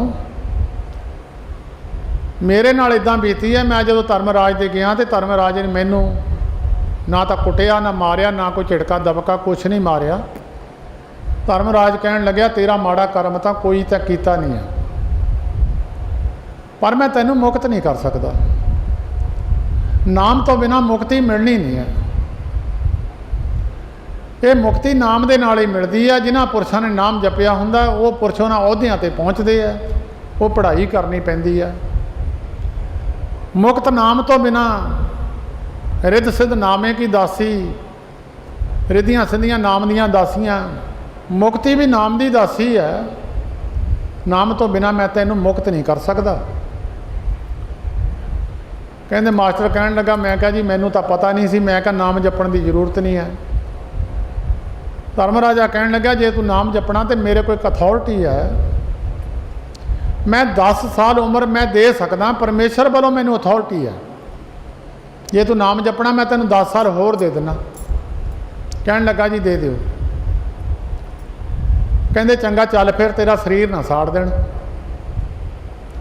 ਕਹਿਣ ਲੱਗਿਆ ਮੈਂ ਤੁਰਨ ਲੱਗੇ ਧਰਮ ਰਾਜੇ ਨੂੰ ਪੁੱਛਿਆ, ਜੀ ਮੈਂ ਕੀ ਕਰਿਆ ਕਰਾਂ, ਫਿਰ ਮੈਨੂੰ ਦੱਸ ਦਿਓ ਕੀ ਕਰਿਆ ਕਰਾਂ। ਇਹ ਧਰਮ ਰਾਜਾ ਕਹਿਣ ਲੱਗਾ, ਤੂੰ ਸੁਖਮਨੀ ਸਾਹਿਬ ਦਾ ਪਾਠ ਕਰਿਆ ਕਰ। ਉਹ ਮਾਸਟਰ ਜੀ ਕਹਿਣ ਲੱਗੇ, ਜਦੋਂ ਮੈਂ ਕਮਰੇ ਦੇ ਵਿੱਚੋਂ ਬਾਹਰ ਨਿਕਲਿਆ ਤੇ ਜਿਹਦੇ ਘਰ ਨੂੰ ਗਏ ਸੀ ਪਿੰਡ ਦੇ ਬੰਦੇ, ਕਹਿੰਦੇ ਉਹ ਬਾਹਰ ਬੰਦਾ ਖੜਾ ਉਹ ਸਾਡੇ ਪਿੰਡ ਦਾ, ਕਹਿੰਦਾ ਉਹ ਮੈਨੂੰ ਕਹਿੰਦਾ ਵੀ ਤੂੰ ਤਾਂ ਹੁਣ ਚਲੇ ਜਾਣਾ, ਮੈਂ ਬਹੁਤ ਔਖਾ ਇੱਥੇ, ਤੇ ਮੈਂ ਮੇਰੀ ਖੁਰਲੀ ਵਿੱਚ, ਪਸ਼ੂਆਂ ਦੀ ਖੁਰਲੀ ਵਿੱਚ ਇਹ ਨਿਸ਼ਾਨੀ ਆ, ਉੱਥੇ ਮੈਂ 800 ਰੁਪਈਆ ਦੱਬਿਆ, ਉਹ ਕੱਢ ਕੇ ਕਿਸੇ ਚੰਗੇ ਥਾਂ ਲਾ ਦੀ, ਮੇਰਾ ਭਲਾ ਹੋ ਜਾਊਗਾ। ਕਹਿਣ ਲੱਗਾ ਜਦੋਂ ਮੈਂ ਉੱਥੋਂ ਅੱਖਾਂ ਮੀਟੀਆਂ ਤੇ ਮੈਂ ਇੱਥੇ ਉੱਠ ਕੇ ਬਹਿ ਗਿਆ। ਕਹਿੰਦੇ ਮਾਸਟਰ ਜੀ ਕਹਿੰਦੇ ਵੀ ਗੱਲ ਸੁਣ ਲਓ, ਮੇਰੇ ਨਾਲ ਤਾਂ ਬੀਤੀ ਆ ਤੁਸੀਂ ਹੁਣ ਆਪਣਾ ਸੋਚ ਲਓ ਤੁਸੀਂ ਕੀ ਕਰਨਾ। ਕਹਿਣ ਲੱਗਿਆ ਜੀ ਅਸੀਂ ਉਦੋਂ ਤੋਂ ਸੁਖਮਨੀ ਸਾਹਿਬ ਜਵਾਨੀ ਕੰਠ ਕਰ ਲਿਆ, ਹੁਣ ਸਾਡੇ ਸੁਖਮਨੀ ਸਾਹਿਬ ਜਵਾਨੀ ਕੰਠ ਹੈ, ਅਸੀਂ ਹਰ ਰੋਜ਼ ਸੁਖਮਨੀ ਸਾਹਿਬ ਦਾ ਹੀ ਪਾਠ ਕਰੀ ਜਾਂਦੇ ਹਾਂ। ਕਹਿਣ ਲੱਗਿਆ ਪੂਰੇ 10 ਸਾਲ ਬਾਅਦ ਉਹ ਮਾਸਟਰ ਜੀ ਚੜ੍ਹਾਈ ਕਰ ਗਏ। ਉਹ ਗੁਰਮੁਖ ਪਿਆਰੇ ਕਹਿਣ ਲੱਗੇ ਸਾਨੂੰ ਚੇਤਾ ਭੁੱਲ ਗਿਆ, ਉਸ ਪਿੰਡ ਦਾ ਨਾਮ ਨਹੀਂ ਸਾਤੋਂ ਤੋਂ ਪੁੱਛ ਹੋਇਆ ਵੀ ਪਿੰਡ ਤੇਰਾ ਕਿਹੜਾ। ਸੋ ਜਿਨ੍ਹਾਂ ਨੇ ਤੁਸੀਂ ਪਵਿੱਤਰ ਸਥਾਨ 'ਤੇ ਬੈਠੇ ਹੋ, ਉਹ ਇਹ ਬਚਨ ਕਰਿਆ ਕਰਦੇ ਸੀ, ਜਿਹੜੀ ਸ਼ਿਵ ਜੀ ਨੇ ਪਾਰਵਤੀ ਨੂੰ ਅਮਰ ਕਥਾ ਸੁਣਾਈ ਸੀ, ਇਹ ਸੁਖਮਨੀ ਸਾਹਿਬ ਅਮਰ ਕਥਾ ਹੈ, ਜਿਹੜੇ ਸੁਣ ਲੈਂਦੇ ਉਹ ਅਮਰ ਹੋ ਜਾਂਦੇ ਆ। ਤਾਂ ਗੁਰੂ ਅਰਜਨ ਦੇਵ ਮਹਾਰਾਜ ਨੇ ਵੱਡੀ ਬਖਸ਼ਿਸ਼ ਕਰਕੇ ਗੁਰਸਿੱਖਾਂ 'ਤੇ ਅਸਾੜ ਤਪਨ ਦਾ ਤਿਸ ਲੱਗੇ, ਹਰ ਨਾਹੋ ਨ ਜਿੰਨਾ ਪਾਸ, ਜਗ ਜੀਵਨ ਪੁਰਖ ਤਿਆਗ ਕੇ ਮਾਨਸ ਸੰਧੀ ਆਸ। ਜਿਨ੍ਹਾਂ ਦੇ ਅੰਦਰ ਨਾਮ ਨਹੀਂ ਹੈ ਉਹ ਇੱਧਰ ਇਸ ਪਾਸੇ ਲੱਗੇ ਹੋਏ ਆ, ਉਹ ਮਨੁੱਖਾਂ ਦੀ ਆਸ ਰੱਖ ਕੇ ਬੈਠੇ ਆ, ਮੈਨੂੰ ਫਲਾਨਾ ਮਨੁੱਖ ਕੰਢੇ ਲਾ ਦੂਗਾ, ਮੈਨੂੰ ਫਲਾਨਾ ਕੰਢੇ ਲਾ ਦੂਗਾ, ਮੈਨੂੰ ਫਲਾਨਾ ਸੁੱਖ ਦੇ ਦੂਗਾ, ਮੈਨੂੰ ਧੀ ਸੁੱਖ ਦੇ ਦੂ, ਮੈਨੂੰ ਪੁੱਤ ਸੁੱਖ ਦੇ ਦੂ। ਉਹ ਸੰਸਾਰ ਦੀ ਆਸ ਰੱਖ ਕੇ ਬੈਠੇ ਆ। ਦੋਏ ਪਾਏ ਬਗੁਚੀਏ, ਗੱਲ ਪਈ ਸੋ ਜਮ ਕੀ ਫਾਸ। ਤੁਸੀਂ ਸਾਰੇ ਸਿਆਣੇ ਬੈਠੇ ਹੋ, ਜਿਹੜਾ ਬੰਦਾ ਇੱਕ ਫੈਸਲਾ ਲੈ ਲੈਂਦਾ ਉਹ ਸੜਕ ਪਾਰ ਕਰ ਜਾਂਦਾ। ਇੱਕ ਬੰਦਾ ਦੋ ਚਿੱਤੀ ਵਿੱਚ ਰਹਿੰਦਾ, ਪਾਸ ਕਰ ਜਾਈਏ ਜਾਂ ਨਾ ਕਰੀਏ, ਮਰਦਾ ਉਹੀ ਆ ਥੱਲੇ ਆ ਕੇ। ਇੱਕ ਬੰਦਾ ਗੁਰਦੁਆਰੇ ਵੀ ਆਈ ਜਾਂਦਾ ਤੇ ਉਧਰਲੀ ਵੀ ਆਸ ਰੱਖੀ ਹੋਈ ਆ, ਪਰਿਵਾਰ ਦੀ ਵੀ ਆਸ ਰੱਖੀ ਹੋਈ ਆ। ਇਹਨੂੰ ਕਹਿੰਦੇ ਦੋਏ ਭਾਏ ਬਗੁਚੀ ਹੈ, ਦੋ ਭਾਵਾਂ ਦੇ ਵਿੱਚ ਫਸਿਆ ਹੋਇਆ ਇਹ ਕਿਸੇ ਵੀ ਕੰਢੇ ਨਹੀਂ ਲੱਗਦਾ, ਨਾ ਤਾਂ ਫਿਰ ਉਧਰ ਸਾਂਭਦੇ ਆ ਨਾ ਉਧਰ ਸਾਂਭਦੇ ਆ। ਗੱਲ ਪਈ ਸੋ ਜਮ ਕੀ ਫਾਸ, ਉਹਦੇ ਗਲ ਦੇ ਵਿੱਚ ਜਮ ਦੀ ਫਾਂਸੀ ਤਿਆਰ ਹੈ। ਮਤ ਭੁਲੇਖਾ ਰਹਿ ਜਾਵੇ ਮੈਂ ਪਾਰ ਹੋ ਜੂੰ, ਇੱਕ ਪਾਸਾ ਫੜਨਾ ਪਵੇਗਾ। ਇੱਕ ਪਾਸੇ ਤੁਰਿਆ ਹੋਇਆ ਮਨੁੱਖ ਸੁਣ ਕੇ ਜਮ ਕੇ ਦੂਤ ਨਾਏ, ਤੇਰੇ ਛੱਡ ਜਾਏ। ਜਮ ਦੂਤ ਕਹਿੰਦੇ ਤੇਰਾ ਨਾਂ ਸੁਣ ਕੇ ਛੱਡ ਜਾਂਦੇ ਆ। ਧਰਮ ਰਾਜ ਨੇ ਹਦਾਇਤ ਕੀਤੀ ਹੈ ਜਮਦੂਤਾਂ ਨੂੰ, ਜੈ ਸਾਧੂ ਭਜਨ ਗੋ ਕੀਰਤਨ ਨਾਨਕ ਨੀਤ। ਜਿੱਥੇ ਸੰਤ ਮਹਾਤਮਾ ਪਰਮੇਸ਼ਰ ਦਾ ਭਜਨ ਕਰਦੇ ਹੋਣ, ਰੱਬ ਦੀ ਸਿਫਤ ਸਲਾਹ ਹੁੰਦੀ ਹੋਵੇ, ਨਾ ਹੋਣਾ ਤੂੰ ਨਾ ਛੁੱਟੇ, ਨਿਕਟ ਨਾ ਜਾਈਓ ਦੂਤ। ਕਹਿੰਦੇ ਕਿਤੇ ਭੁੱਲ ਕੇ ਵੀ ਉੱਥੇ ਚਲੇ ਨਾ ਜਾਇਓ, ਵਿੱਚੇ ਤੁਸੀਂ ਤੇ ਵਿੱਚੇ ਮੈਂ, ਸਾਰੇ ਹੀ ਬੱਝ ਜਾਵਾਂਗੇ। ਇਹ ਧਰਮ ਰਾਜ ਨੇ ਹਦਾਇਤ ਕੀਤੀ ਹੈ। ਦੋਏ ਭਾਏ ਬਗੁਚੀ ਹੈ, ਗੱਲ ਪਈ ਸੋ ਜਮ ਕੀ ਫਾਸ। ਜਿਹਾ ਬੀਜੇ ਸੋਲਣੇ ਮੱਥੇ ਜੋ ਲਖਿਆਸ। ਕੋਠੇ ਤੇ ਮਿੱਟੀ ਪਾਈਓ ਨਾ ਹੋਵੇ, ਅੰਦਰ ਬੈਠ ਕੇ ਮਾਲਾ ਫੇਰੀ ਜਾਵੇ, ਚੋਵੇ ਨਾ ਚੋਵੇ ਨਾ ਚੋਵੇ ਨਾ, ਤਾਂ ਚੋਣਾ ਹੀ ਆ। ਜਾਂ ਉੱਤੇ ਮਿੱਟੀ ਪਾਈ ਨਹੀਂ ਹੈ ਤੇ ਕੋਠੇ ਨੇ ਚੋਣਾ ਹੀ ਆ। ਜਿਹੜਾ ਕਰਮ ਕੀਤਾ ਉਹ ਜੰਮਣਾ ਹੀ ਹੈ, ਜਿਹੜਾ ਬੀਜ ਬੀਜਿਆ ਜੰਮਣਾ ਹੀ ਹੈ। ਜੇ ਕੰਡੇ ਬੀਜ ਕੇ ਮਨੁੱਖ ਮਾਲਾ ਫੜ ਕੇ ਬਹਿ ਜਾਵੇ, ਕੰਡੇ ਜੰਮਣ ਨਾ ਜੰਮਣ ਨਾ, ਉਹ ਮਿਹਨਤ ਕਰਕੇ ਕੰਡੇ ਪੱਟ ਹੋਣੇ ਆ। ਜਿਹਾ ਬੀਜੇ ਸੋਲਣੇ ਮੱਥੇ ਜੋ ਲਖਿਆਸ। ਮੈਂ ਗੁਰਦੁਆਰੇ ਜਾਣਾ, ਮੈਨੂੰ ਇਹ ਦੁੱਖ ਪਿਆ, ਦੁੱਖ ਤੇਰੇ ਕਰਮਾਂ ਦਾ ਹੋਊਗਾ, ਘੱਟ ਤਾਂ ਜਾਊਗਾ ਉਹ। ਜੇ ਤੂੰ ਕਹੇ ਵੀ ਅੱਜੇ ਮੈਂ ਆਇਆ ਤੇ ਅੱਜੇ ਮੇਰੇ ਦੁੱਖ ਸਾਰੇ ਖਤਮ ਹੋ ਜਾਣ, ਅੱਜੇ ਮੇਰੇ ਘਰ ਦੇ ਕਲੇਸ਼ ਖਤਮ ਹੋ ਜਾਣ, ਅੱਜ ਇਹ ਸਾਰਾ ਕੁਝ ਇੱਕ ਦਿਨ ਵਿੱਚ ਤਾਂ ਫਸਲ ਵੀ ਨਹੀਂ ਪੈਦਾ ਹੁੰਦੀ। ਫਸਲ ਨੂੰ ਬੀਜੀ ਉਹ ਵੀ 2-4 ਮਹੀਨੇ ਲੈ ਜਾਂਦੀ ਹੈ, ਉਹਨੂੰ ਵੀ ਉਡੀਕ ਕਰਨੀ ਪੈਂਦੀ ਹੈ। ਕੋਈ ਮਨੁੱਖ ਕਹੇ ਵੀ ਮੈਂ ਗੁਰਦੁਆਰੇ ਜਾਣ ਲੱਗ ਪਿਆ, ਮੇਰੇ ਸਾਰੇ ਕਾਰਜ ਹੁਣੇ ਹੀ ਰਾਸ ਹੋ ਜਾਣ। ਉਹਨਾਂ ਨੂੰ ਪੁੱਛੋ ਵੀ ਆਲੂ ਵੀ 2 ਮਹੀਨੇ ਬਾਅਦ ਆਉਂਦੇ ਆ, ਨੇੜੇ ਤੋਂ ਨੇੜੇ ਫਸਲ ਹੈ। ਕੋਈ ਬੂਟਾ ਲਾ ਲਓ, ਉਹਦਾ ਫਲ ਉਡੀਕਣ ਵਾਸਤੇ ਸਾਲ ਲੱਗ ਜਾਂਦਾ। ਇਹ ਨਹੀਂ ਪਈ ਗੁਰਦੁਆਰੇ ਆਏ ਆ ਤੇ ਹੁਣੇ ਸਾਰੇ ਪਿਛਲੇ ਕਰਮ ਜਿਹੜੇ ਨੇ ਕੱਟ ਤਾਂ ਸਕਦੇ ਆ। ਅਨਕ ਵਿਘਨ ਤੇ ਸਾਧੂ ਰਾਖੇ, ਮਹਾਂਪੁਰਸ਼ਾਂ ਦੀ ਸੰਗਤ ਵਿੱਚ ਜਾਣ ਨਾਲ ਉਹ ਵਿਘਨ ਖਤਮ ਹੋ ਜਾਂਦੇ ਆ। ਉਹ ਵਿਘਨਾਂ ਨੂੰ ਛੋਟਾ ਜਿਹਾ ਕਰਕੇ ਉਹਨੂੰ ਭੋਗ ਦਿੰਦੇ ਆ, ਨਿਬੇੜ ਦਿੰਦੇ ਆ, ਉਹਦੇ ਕਰਮਾਂ ਨੂੰ ਕੱਟ ਦਿੰਦੇ ਆ। ਇਹ ਮਹਾਂਪੁਰਸ਼ਾਂ ਦੀ ਸੰਗਤ ਦਾ ਲਾਭ ਹੈ। ਜਿਹਾ ਬੀਜੇ ਸੋਲਣੇ ਮੱਥੇ ਜੋ ਲਖਿਆਸ, ਰੈਣ ਬਿਹਾਣੀ ਪਛਤਾਣੀ। ਮਨੁੱਖ ਦਾ ਸਾਰਾ ਜੀਵਨ ਇੱਕੋ ਹੀ ਰਾਤ ਦਾ ਦੱਸਿਆ। ਮਨੁੱਖ ਦੇ 6 ਮਹੀਨੇ, ਦੇਵਤਿਆਂ ਦਾ ਇੱਕ ਦਿਨ। ਮਨੁੱਖ ਦੇ 6 ਮਹੀਨੇ, ਦੇਵਤਿਆਂ ਦੀ ਇੱਕ ਰਾਤ। ਉਹਨਾਂ ਦਾ ਦਿਨ ਰਾਤ ਬੀਤਿਆ ਤੇ ਇਹਦੇ ਸਾਲ ਬੀਤ ਗਿਆ। ਦੇਵਤਿਆਂ ਦੇ 6 ਮਹੀਨੇ ਤੇ ਉੱਤੇ ਪ੍ਰਭੂ ਦਾ ਫਿਰ। ਪਰਮੇਸ਼ਰ ਦੀ ਇੱਕੋ ਹੀ ਰਾਤ ਹੈ ਤੇ ਇਹਦੀ ਸਾਰੀ ਜ਼ਿੰਦਗੀ ਬੀਤ ਗਈ। ਉੱਤੇ ਜਿਹੜਾ ਸਮਾਂ ਬਹੁਤ ਹੌਲੀ ਚੱਲਦਾ, ਥੱਲੇ ਬਹੁਤ ਤੇਜ਼ੀ ਨਾਲ ਚੱਲਦਾ।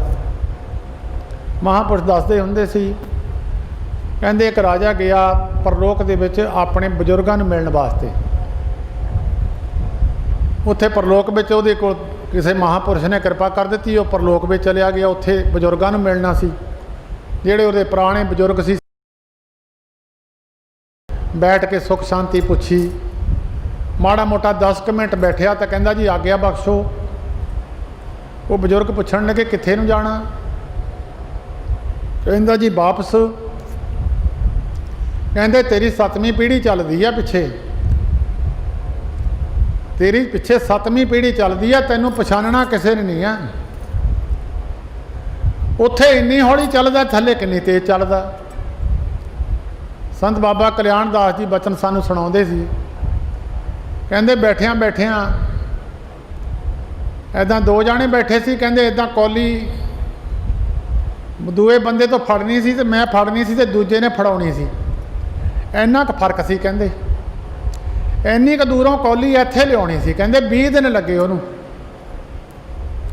ਇੱਥੋਂ ਕੌਲੀ ਲਿਆ ਕੇ ਇੱਥੇ ਲਿਆਉਣੀ 20 ਦਿਨ ਲੱਗੇ। ਉੱਤੇ 10 ਮਿੰਟਾਂ ਵਿੱਚ 7 ਪੁਸ਼ਤਾਂ ਥੱਲੇ ਬੀਤ ਗਈਆਂ।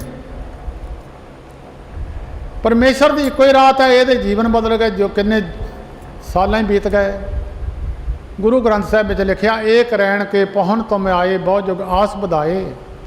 ਇੱਕ ਰਾਤ ਦਾ ਪ੍ਰਾਹੁਣਾ ਤੂੰ ਆਇਆ ਸੀ, ਜੁਗਾਂ ਪ੍ਰਤੰਤ ਤੂੰ ਆਸ ਵਧਾ ਕੇ ਬੈਠ ਗਿਆ। ਸੰਤ ਮਹਾਰਾਜ ਆਪਣੇ ਸੇਵਕਾਂ ਨੂੰ ਕਹਿੰਦੇ ਹੁੰਦੇ ਸਨ। ਬਾਬਾ ਸ਼ਾਦੀ ਸਿੰਘ ਜੀ ਨੂੰ ਬਚਨ ਕੀਤਾ ਸੀ, ਪੁੱਤ ਪ੍ਰਾਹੁਣਾ ਬਣ ਕੇ ਰਹਿਣਾ ਸਾਰੀ ਜ਼ਿੰਦਗੀ। ਕਿਸੇ ਜਿੱਦਾਂ ਪ੍ਰਾਹੁਣਾ ਕਿਸੇ ਚੀਜ਼ ਵਿੱਚ ਖੁੱਭਦਾ ਨਹੀਂ ਹੈ। ਤੁਹਾਡੇ ਘਰ ਕੋਈ ਰਹਿਣ ਆ ਜਾਵੇ 2-4 ਦਿਨ, ਪ੍ਰੇਮੀ ਕੋਈ ਤੁਹਾਡਾ ਰਿਸ਼ਤੇਦਾਰ, ਉਹ ਜੇ ਉੱਥੋਂ ਉੱਠੇ ਹੀ ਨਾ, ਉਹ ਕਹੇ ਗੱਡੀ ਵੀ ਮੇਰੀ ਹੈ ਤੇ ਮਕਾਨ ਵੀ ਮੇਰਾ, ਉਹ ਧੱਕੇ ਮਾਰ ਕੇ ਤਾਂ ਕੱਢ ਦੂਗੇ, ਫਿਰ ਉਹਦੀ ਬੇਸਤਕਾਰੀ ਕਰ ਦੂਗੇ। ਕਹਿੰਦੇ ਇੱਕ ਰਹਿਣ ਦੇ ਕੇ ਪਹੁੰਚ ਤੁਮ ਆਏ। ਕਹਿੰਦੇ ਪੁੱਤ ਪ੍ਰਾਹੁਣਾ ਬਣ ਕੇ ਰਹਿਣਾ, ਜ਼ਿੰਦਗੀ 'ਚ ਰਹਿਣਾ ਪ੍ਰਾਹੁਣੇ ਬਣ ਕੇ ਰਹਿਣਾ, ਆਏ ਤੇ ਚਲੇ ਜਾਣਾ।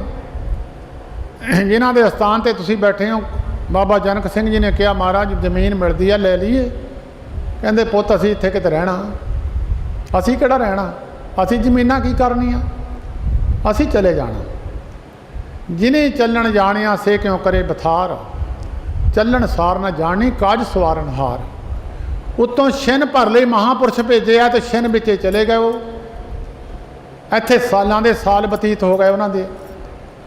ਉੱਤੋਂ ਛਿਨ ਮਾਤਰ ਮਹਾਂਪੁਰਸ਼ ਅਵਤਾਰ ਆਉਂਦੇ ਆ, ਛਿਨ ਮਾਤਰ ਇੱਥੇ ਸੰਸਾਰ ਨੂੰ ਗਿਆਨ ਦੇ ਕੇ ਵਾਪਸ ਚਲੇ ਜਾਂਦੇ ਆ। ਜਿਨ੍ਹਾਂ ਦੇ ਸਾਰਾ ਜੀਵਨ ਐਸੇ ਤਰ੍ਹਾਂ ਪਛਤਾਵੇ ਵਿੱਚ ਚਲੇ ਗਿਆ ਕਿ ਮੈਂ ਆ ਕੰਮ ਕਰ ਨਹੀਂ ਸਕਿਆ, ਕੋਸ਼ਿਸ਼ ਕਰਦੇ ਰਹੇ ਕਰ ਨਹੀਂ ਸਕਿਆ।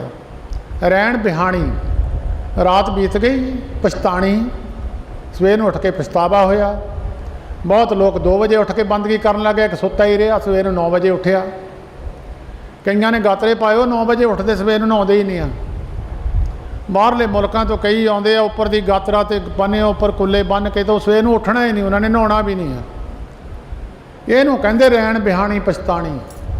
ਬਾਣਾ ਪਾ ਲਿਆ ਤੇ ਕਰਮ ਨਹੀਂ ਕਰਨਾ ਬਾਣੇ ਵਾਲਾ, ਤੇ ਉੱਪਰ ਬੰਨ੍ਹ ਲਿਆ ਧਮਾਲਾ ਤੇ ਥੱਲੇ ਜੀਨ ਦੀ ਪੈਂਟ ਪਾ ਲਈ ਵੀ 10ਵੇਂ ਪਾਤਸ਼ਾਹ ਜੀ ਦਾ ਬਾਣਾ ਹੈ। ਕਈ ਬੀਬੀਆਂ ਨੇ ਪੈਂਟਾਂ ਪਾਈਆਂ, ਉੱਪਰ ਕਿਰਪਾਨਾਂ ਪਾਈਆਂ। ਦੱਸੋ ਕਿੰਨੀ ਬੇਸਤਕਾਰੀ ਹੈ ਬਾਣੇ ਦੀ। ਸਤਿਗੁਰੂ ਜੀ ਕਹਿੰਦੇ ਉਹ ਹੈ ਰਹਿਣ ਬਿਹਾਣੀ ਪਛਤਾਣੀ, ਰਾਤ ਆ ਗਈ ਤੇ ਪਛਤਾਵੇ ਵਿੱਚ ਚਲੀ ਗਈ, ਉੱਠ ਚਲੀ ਗਈ ਨਰਾਸ। ਜਿੱਦਾਂ ਕੋਈ ਆਇਆ ਸੀ ਇਹਨੂੰ ਵੀ ਤੂੰ ਮੁਨਾਫਾ ਲੈ ਲੈ, ਇਹ ਲਵੇ ਹੀ ਨਾ, ਉਹ ਨਿਰਾਸ਼ਾ ਹੋ ਕੇ ਉਹ ਵੀ ਚਲੇ ਗਿਆ ਤੇ ਇਹਦੇ ਵੀ ਪੱਲੇ ਪਛਤਾਵਾ ਹੀ ਰਹਿ ਗਿਆ। ਰਾਤ ਪਛਤਾਵੇ ਵਿੱਚ ਬੀਤ ਗਈ। ਜਿਹੜਾ ਜੀਵਨ ਹੈ ਪਛਤਾਵੇ ਵਿੱਚ ਚਲਿਆ ਗਿਆ। ਰਹਿਣ ਬਿਹਾਣੀ ਪਛਤਾਣੀ, ਉੱਠ ਚਲੀ ਗਈ ਨਰਾਸ। ਜਿਨ ਕੋ ਸਾਧੂ ਭਿਟ ਗਿਆ ਸੋ ਦਰਗਾਹ ਹੋਏ ਖਲਾਸ। ਚੇਤਾ ਰੱਖਿਓ ਇਹ ਸੱਚਾ ਵਚਨ ਹੈ। ਜਿਹਨੂੰ ਮਹਾਂਪੁਰਸ਼ ਦੀ ਸੰਗਤ ਮਿਲ ਗਈ ਦਰਗਾਹ ਵਿੱਚ ਖਲਾਸੀ ਹੋ ਗਈ, ਉਹਦੀ ਦਰਗਾਹ ਵਿੱਚ ਖਲਾਸੀ ਹੋ ਗਈ। ਮਿਲੇ ਜੇ ਤੀਰਥ ਨਾਤਿਆਂ ਜਲ ਜੱਡਾ ਵਾਸੀ, ਭਾਈ ਗੁਰਦਾਸ ਜੀ ਲਿਖਦੇ ਆ, ਮਿਲੇ ਜੇ ਤੀਰਥ ਨਾਤਿਆਂ ਜਲ ਜੱਡਾ ਵਾਸੀ, ਹੋਏ ਕਚੀਲ ਵਰਤੀਏ ਖਰਖੇ ਨਿਵਾਸੀ।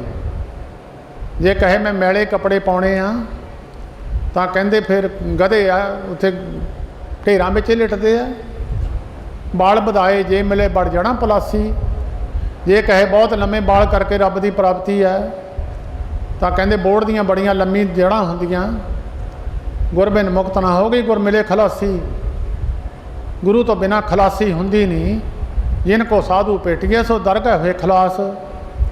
ਦਰਗਾਹ ਵਿੱਚ ਖਲਾਸੀ ਹੋਣੀ ਹੈ। ਸਾਧ ਸੰਗ ਧਰਮ ਰਾਏ ਕਰੇ ਸੇਵਾ। ਧਰਮ ਰਾਜਾ ਵੀ ਉਹਨਾਂ ਤੋਂ ਡਰਦਾ ਹੈ ਜਿਹੜੇ ਸਾਧੂ ਦੀ ਸੰਗਤ ਵਿੱਚ ਹੈ।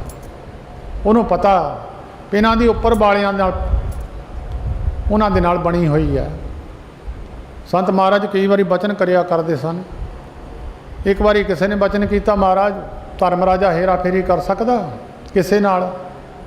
ਕਹਿਣ ਲੱਗੇ ਧਰਮ ਰਾਜਾ ਹੇਰਾ ਫੇਰੀ ਕਰੂ, ਚੱਕ ਕੇ ਬਦਲ ਦੇਵਾਂਗੇ। ਸੁਖਿਆ ਨਹੀਂ ਹੋਇਆ। ਜਦੋਂ ਰਾਜਾ ਜਨਕ ਜੀ ਲੰਘਣ ਲੱਗੇ ਉਸ ਵੇਲੇ ਧਰਮ ਰਾਜ ਨੂੰ ਸੱਦਿਆ, ਧਰਮ ਰਾਜ ਨੂੰ ਹੁਕਮ ਕੀਤਾ, ਧਰਮ ਰਾਜ ਨੂੰ ਬੇਨਤੀ ਨਹੀਂ ਕੀਤੀ ਮਹਾਂਪੁਰਸ਼ਾਂ ਨੇ। ਭਾਈ ਗੁਰਦਾਸ ਜੀ ਦੀ ਲਿਖਤ ਪੜ੍ਹ ਲਓ। ਧਰਮ ਰਾਜ ਨੂੰ ਆਖਿਓ ਨੂੰ ਸਭਨਾਂ ਦੀ ਕਰਬੰਦ ਖਲਾਸੀ। ਧਰਮ ਰਾਜ ਨੂੰ ਰਾਜਾ ਜਨਕ ਜੀ ਕਹਿੰਦੇ ਸਾਰੇ ਛੱਡ ਆ ਜਿਹੜੇ ਹਾਏ ਹਾਏ ਕਰਦੇ ਆ। ਆ ਸਾਰੇ ਜੀਵ ਜਿਹਨੇ ਹਾਹਾ ਕਰਲਾਟ ਹੁੰਦੀ ਸਾਰੇ ਛੱਡ ਦੇ ਇਹਨਾਂ ਨੂੰ। ਧਰਮ ਰਾਜ ਨੇ ਹੱਥ ਜੋੜ ਕੇ ਬੇਨਤੀ ਕੀਤੀ ਰਾਜਾ ਜਨਕ ਜੀ ਨੂੰ। ਬੇਨਤੀ ਕਰੇ ਧਰਮ ਰਾਏ। ਧਰਮ ਰਾਜ ਨੇ ਬੇਨਤੀ ਕਰੀ, ਹਾਂ ਸੇਵਕ ਠਾਕਰ ਅਬਨਾਸੀ। ਮੈਂ ਤਾਂ ਮਹਾਰਾਜ ਉਸ ਨਿਰੰਕਾਰ ਦਾ ਸੇਵਕ ਹਾਂ। ਮੈਂ ਤੁਹਾਡਾ ਹੁਕਮ ਹੈ, ਨਿਰੰਕਾਰ ਦਾ ਹੁਕਮ ਹੈ, ਤੁਸੀਂ ਉਹੀ ਰੂਪ ਹੋ। ਮੈਨੂੰ ਤੁਸੀਂ ਜਿੱਦਾਂ ਕਹੋ ਮੈਂ ਤਾਂ ਉੱਦਾਂ ਹੀ ਛੱਡ ਦੇਣੇ।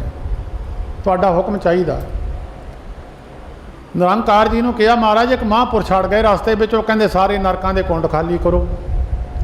ਨਿਰੰਕਾਰ ਜੀ ਕਹਿਣ ਲੱਗੇ ਇਹਨਾਂ ਦਾ ਕਿਹਾ ਅਸੀਂ ਨਹੀਂ ਮੋੜ ਸਕਦੇ, ਇਹ ਸਾਰਿਆਂ ਨੂੰ ਕੱਢ ਦੇਣ, ਇਹਨਾਂ ਦੀ ਮਰਜ਼ੀ ਆ। ਪਰ ਇੱਦਾਂ ਕਰੋ ਮਰਜ਼ਾਦਾ ਵੀ ਬਣੀ ਰਹਿਣ ਦਿਓ ਥੋੜ੍ਹੀ, ਨਹੀਂ ਤਾਂ ਸਾਰੇ ਜੀਵ ਫਿਰ ਪਾਪ ਕਰਮ ਕਰਨ ਲੱਗ ਜੂਗੇ। ਤੇ ਜਿਹੜਾ ਵੀ ਕਹੂਗਾ ਮਹਾਂਪੁਰਸ਼ਾਂ ਨੇ ਕੱਢੇ ਹੀ ਦੇਣਾ, ਕੋਈ ਨਹੀਂ ਪਾਪ ਕਰਮ ਕਰੀ ਜਾਓ। ਕਹਿੰਦੇ ਮਰਜ਼ਾਦਾ ਵੀ ਬਣੀ ਰਹਿ ਜਾਵੇ, ਮਹਾਂਪੁਰਸ਼ਾਂ ਦੀ ਵੀ ਜੈ ਜੈਕਾਰ ਬਣੀ ਰਹਿ ਜਾਵੇ, ਨਾਮ ਦੀ ਵੀ ਮਹਿਮਾ ਹੋ ਜਾਵੇ। ਇੱਦਾਂ ਕਰੋ ਇੱਕ ਪਲੜੇ ਵਿੱਚ ਨਾਮ ਪਾ ਦਿਓ ਤੇ ਦੂਜੇ ਪਾਸੇ ਜਿੰਨੇ ਜੀਵ ਚੜ੍ਹਦੇ ਕੱਢ ਦਿਓ। ਨਾਲੇ ਦੁਨੀਆ ਨੂੰ ਦੱਸ ਦਿਓ ਨਾਮ ਦੀ ਕਿੰਨੀ ਕੀਮਤ ਹੈ। ਮਹਾਂਪੁਰਸ਼ ਦੱਸਦੇ ਪਹਿਲਾਂ 6 ਮਹੀਨੇ ਦਾ ਤਪੱਸਿਆ ਪਾਈ ਰਾਜਾ ਜਨਕ ਦੀ। 6 ਮਹੀਨੇ ਦੀ ਕਹਿੰਦੇ ਪਾਓ। ਉਹਦਾ ਤਕੜੀ ਦਾ ਪਲੜਾ ਸੀ, ਸਾਰੇ ਨਰਕਾਂ ਦੇ ਕੋਲ 18 ਦੇ 18 ਚੜ੍ਹ ਗਏ, ਉਹ ਪਲੜਾ ਹੀ ਨਹੀਂ ਉੱਠਿਆ ਥੱਲਿਓਂ। ਕਰਦੇ ਕਰਦੇ 1 ਮਹੀਨੇ ਤੇ ਆ ਗਏ, ਫੇਰ ਵੀ ਪਲੜਾ ਉੱਠਿਆ ਨਾ। ਕਹਿੰਦੇ ਕਰਦੇ ਕਰਦੇ ਘੰਟਿਆਂ ਤੇ ਆ ਗਏ, ਹੌਲੀ ਹੌਲੀ ਹਫ਼ਤਿਆਂ ਤੇ, 1 ਦਿਨ ਤੇ, ਪਹਿਰਾਂ ਤੇ, ਫਿਰ ਘੜੀਆਂ ਤੇ ਗੱਲ ਆ ਗਈ। ਇੱਕ ਘੜੀ 24 ਮਿੰਟ ਦੀ ਹੁੰਦੀ ਆ। ਮਹਾਂਪੁਰਸ਼ ਦੱਸਦੇ ਹੁੰਦੇ ਸੀ, ਕਹਿੰਦੇ ਫਿਰ 24 ਮਿੰਟ ਤੇ ਗੱਲ ਆਈ ਕਿ 24 ਮਿੰਟ ਦੀ ਤਪੱਸਿਆ ਪਾ ਦਿਓ। ਕਹਿੰਦੇ ਪਲੜਾ ਫੇਰ ਵੀ ਨਹੀਂ ਉੱਠਿਆ। ਪਾਸੰਗ ਸੰਗ ਨਾ ਪੁੱਜਣੀ। ਕਹਿੰਦੇ ਜਿੱਦਾਂ ਪਾਸਕ ਬੰਨਿਆ ਹੁੰਦਾ, ਤੁਸੀਂ ਜਿਹੜੇ ਮੇਰੀ ਉਮਰ ਦੇ ਉਹ ਜਾਣਦੇ ਆ, ਜਿਹੜੇ ਸਾਤੋਂ ਛੋਟੇ ਉਹ ਨਹੀਂ ਜਾਣਦੇ, ਕਿਉਂਕਿ ਪਹਿਲੀਆਂ ਤਕੜੀਆਂ ਨੂੰ ਪਾਸਕ ਬੰਨਿਆ ਹੁੰਦਾ ਸੀ। ਉਹ ਜਾਂ ਦੋਏ ਪੱਲੇ ਫੜ ਕੇ ਨਾ ਜਿਹੜਾ ਪਾਸਾ ਲੱਭਦਾ ਜੀ ਦੂਜੇ ਪਾਸੇ ਥੋੜ੍ਹਾ ਭਾਰ ਬੰਨ੍ਹ ਦਿੰਦੇ ਸੀ, ਫਿਰ ਪੱਲੜੇ ਬਰਾਬਰ ਕਰਕੇ ਫਿਰ ਬੱਟਾ ਪਾ ਕੇ ਫਿਰ ਬਰਾਬਰ ਤੋਲਦੇ ਸੀ। ਕਈ ਵਾਰ ਉਹ ਪੱਲੇ ਬਰਾਬਰ ਨਹੀਂ ਸੀ ਹੁੰਦੇ, ਉਹਨੂੰ ਬਰਾਬਰ ਕਰਨ ਵਾਸਤੇ ਦੂਜੇ ਪਾਸੇ ਭਾਰ ਬੰਨ੍ਹ ਦੇਣਾ ਥੋੜ੍ਹਾ ਜਿਹਾ, ਉਹਨੂੰ ਕਹਿੰਦੇ ਪਾਸੰਗ। ਕਹਿੰਦੇ ਉਹ ਜਿਹੜੇ ਪਾਪ ਕਰਮ ਪਾਪੀ ਚੜੇ, ਉਹ ਪਾਸੰਗ ਜਿੱਦਾਂ ਬੰਨਿਆ ਹੁੰਦਾ ਇੱਦਾਂ ਹੀ ਪਲੜਾ ਫੇਰਿਆ, ਉਹ ਤਾਂ ਫੇਰ ਵੀ ਨਹੀਂ ਉੱਠਿਆ। राजा जनक जी कहते रहन दिओ 24 मिनट हुण नहीं कटाउणा, छड्ड दिओ, कहते कढ़ दिओ बाहर सारे।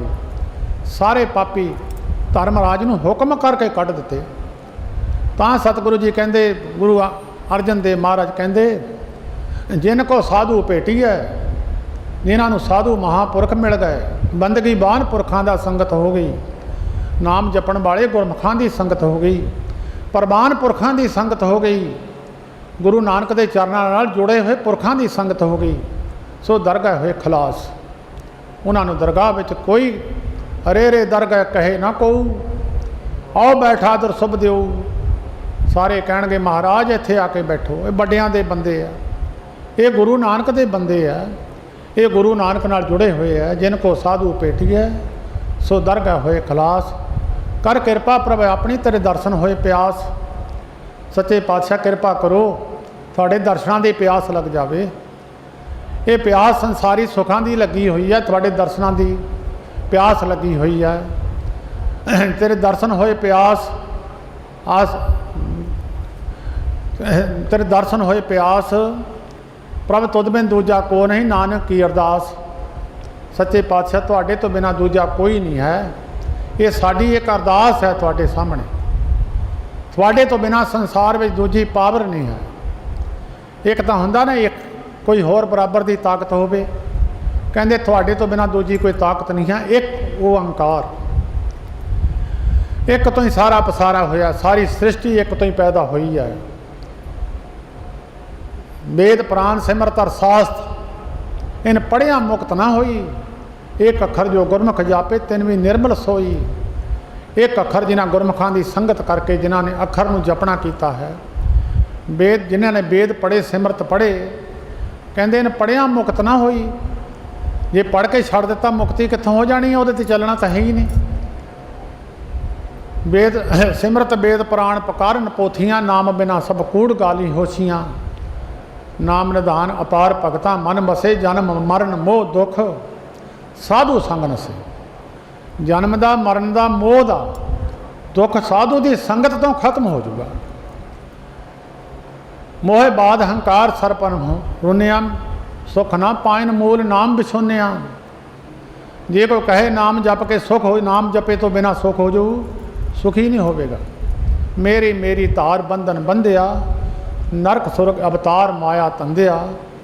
जिनको पहे दयाल तिन साधु संग पया। ये रब की खुशी की निशानी है, जिन्हों संग साधु मिल गया। समझ लो जिन्हों साधु मिल गया रब उत्ते खुश है।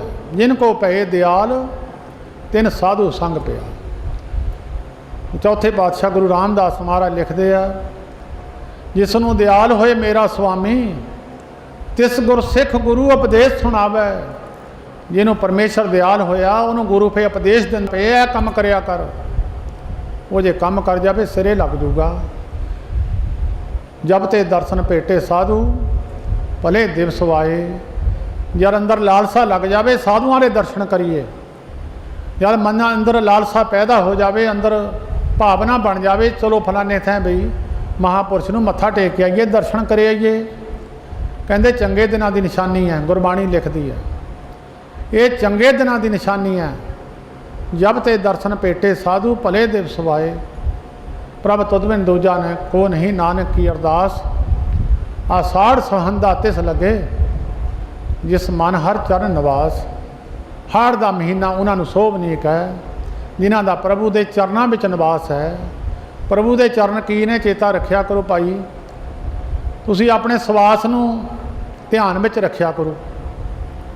यही परमेश्वर है। जे तुसीं कहो परमेश्वर बाहर कित्थे लभना, परमेश्वर यही है। मन तो जोत स्वरूप है, अपना मूल पछाण। जिहड़ा अंदर इधर उधर नट्ठा फिरदा यही कहंदे परमेश्वर है।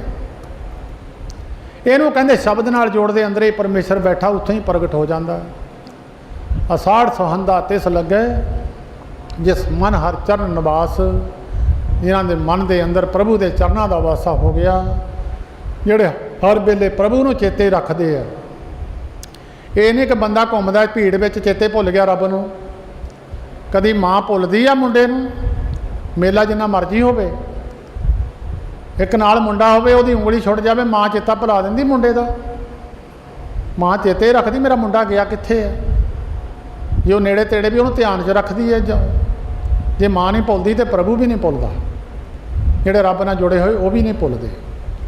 ਜਿੱਥੇ ਮਰਜੀ ਸਤਿਗੁਰੂ ਜੀ ਬਾਣੀ ਵਿੱਚ ਬੜੇ ਬਚਨ ਲਿਖੇ ਆ, ਮਾਰਗ ਚਲਤ ਹਰੇ ਹਰ ਗਾਈਏ, ਊਠਤ ਬੈਠਤ ਹਰ ਹਰ ਧਿਆਈਐ। ਮਾਰਗ ਚਲਤ ਹਰੇ ਹਰ ਗਾਈਏ, ਉੱਠਦਿਆਂ ਬਹਿੰਦਿਆਂ ਤੁਰਦਿਆਂ ਫਿਰਦਿਆਂ। ਸੰਤ ਮਹਾਰਾਜ ਜੀ ਹਰ ਰੋਜ਼ 15 ਕਿਲੋਮੀਟਰ ਜਾਂਦੇ ਸੀ ਅਤੇ 15 ਆਉਂਦੇ ਸੀ।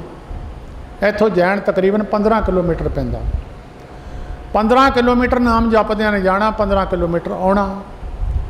ਬਾਬਾ ਅਤਰ ਸਿੰਘ ਜੀ ਮਹਾਰਾਜ ਮਸਤੂ ਆਣੇ ਵਾਲੇ ਤਕਰੀਬਨ 3 ਕੁ ਯਾਤਰਾ ਕੀਤੀਆਂ ਉਹਨਾਂ ਨੇ ਹਜ਼ੂਰ ਸਾਹਿਬ ਦੀਆਂ।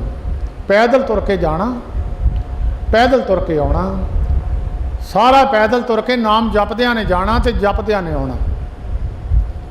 ਐਸੀ ਬਿਰਤੀ ਬਣ ਗਈ ਕਿ ਇੱਕ ਦਿਨ ਜੰਗਲ ਦਾ, ਤੁਸੀਂ ਜਿਹੜੇ ਹਜ਼ੂਰ ਸਾਹਿਬ ਨੂੰ ਜਾਣੇ ਤੁਹਾਨੂੰ ਪਤਾ ਜੰਗਲ ਰਸਤੇ ਵਿੱਚ ਪੈਂਦਾ, ਉੱਥੇ ਲੰਘਦਿਆਂ ਲੰਘਦਿਆਂ ਇੱਕ ਸ਼ੇਰ ਮੋਹਰੇ ਆ ਗਿਆ ਅਤੇ ਜਿਹੜਾ ਬਾਬਾ ਜੀ ਦਾ ਗੜਬਈ ਸੀ ਉਹ ਨੱਠ ਕੇ ਦਰੱਖਤ 'ਤੇ ਚੜ੍ਹ ਗਿਆ। ਬਾਬਾ ਜੀ ਤੁਰੇ ਰਹੇ, ਉਹ ਸੁਰਤ ਪਰਮੇਸ਼ਰ ਨਾਲ ਜੁੜੀ ਸੀ। ਉਹ ਸ਼ੇਰ ਨੇ ਨਮਸਕਾਰ ਕੀਤੀ, ਸ਼ੇਰ ਅੱਗੇ ਲੰਘ ਗਿਆ। ਉਹ ਗੜਬਈ ਨੱਠ ਕੇ ਨਾਲ ਰੜਿਆ, ਸਾਹ ਚੜਿਆ ਹੋਇਆ ਸੀ। ਬਾਬਾ ਜੀ ਕਹਿੰਦੇ ਤੈਨੂੰ ਬੜਾ ਸਾਹ ਚੜਿਆ, ਕੀ ਗੱਲ ਹੋਈ? ਮਹਾਰਾਜ ਸ਼ੇਰ ਆ ਗਿਆ ਸੀ ਜੀ। ਕਹਿੰਦੇ ਸ਼ੇਰ ਕਿੱਥੇ ਸੀ? ਕਹਿੰਦਾ ਜੀ ਆ ਤੁਹਾਨੂੰ ਦਿਸਿਆ ਨਹੀਂ, ਤੁਹਾਡੇ ਮੋਹਰੇ ਮੱਥਾ ਟੇਕ ਕੇ ਹੁਣੇ ਗਿਆ। ਕਹਿੰਦੇ ਨੰਗਿਆ ਹੋਣਾ, ਨੰਗਿਆ ਹੋਣਾ। ਕਹਿੰਦੇ ਸੱਚਾ ਆ ਤੂੰ, ਸ਼ੇਰ ਨੰਗਿਆ ਹੋਣਾ। ਗੁਰਮੁਖਾ ਕਿਸੇ ਦਿਨ ਮੈਨੂੰ ਸ਼ੇਰ ਦੀਦਾ ਸੀ, ਉੱਦਾਂ ਬਿੱਲੀ ਦੀਦੀ ਸੀ, ਕੁੱਤਾ ਦੀਦਾ ਸੀ, ਦੁਸ਼ਮਣ ਵੀ ਦੀਦਾ ਸੀ, ਮਿੱਤਰ ਵੀ ਦੀਦਾ ਸੀ। ਮੈਨੂੰ ਹੁਣ ਗੁਰੂ ਨਾਨਕ ਤੋਂ ਬਿਨਾਂ ਦੂਸਰਾ ਦਿਸਦਾ ਨਹੀਂ। ਸਭ ਗੋਬਿੰਦ ਹੈ, ਸਭ ਗੋਬਿੰਦ ਹੈ। ਜਾਂ ਸਾਰੀ ਸ੍ਰਿਸ਼ਟੀ ਵਿੱਚ ਇਹ ਪਰਮੇਸ਼ਰ ਹੈ।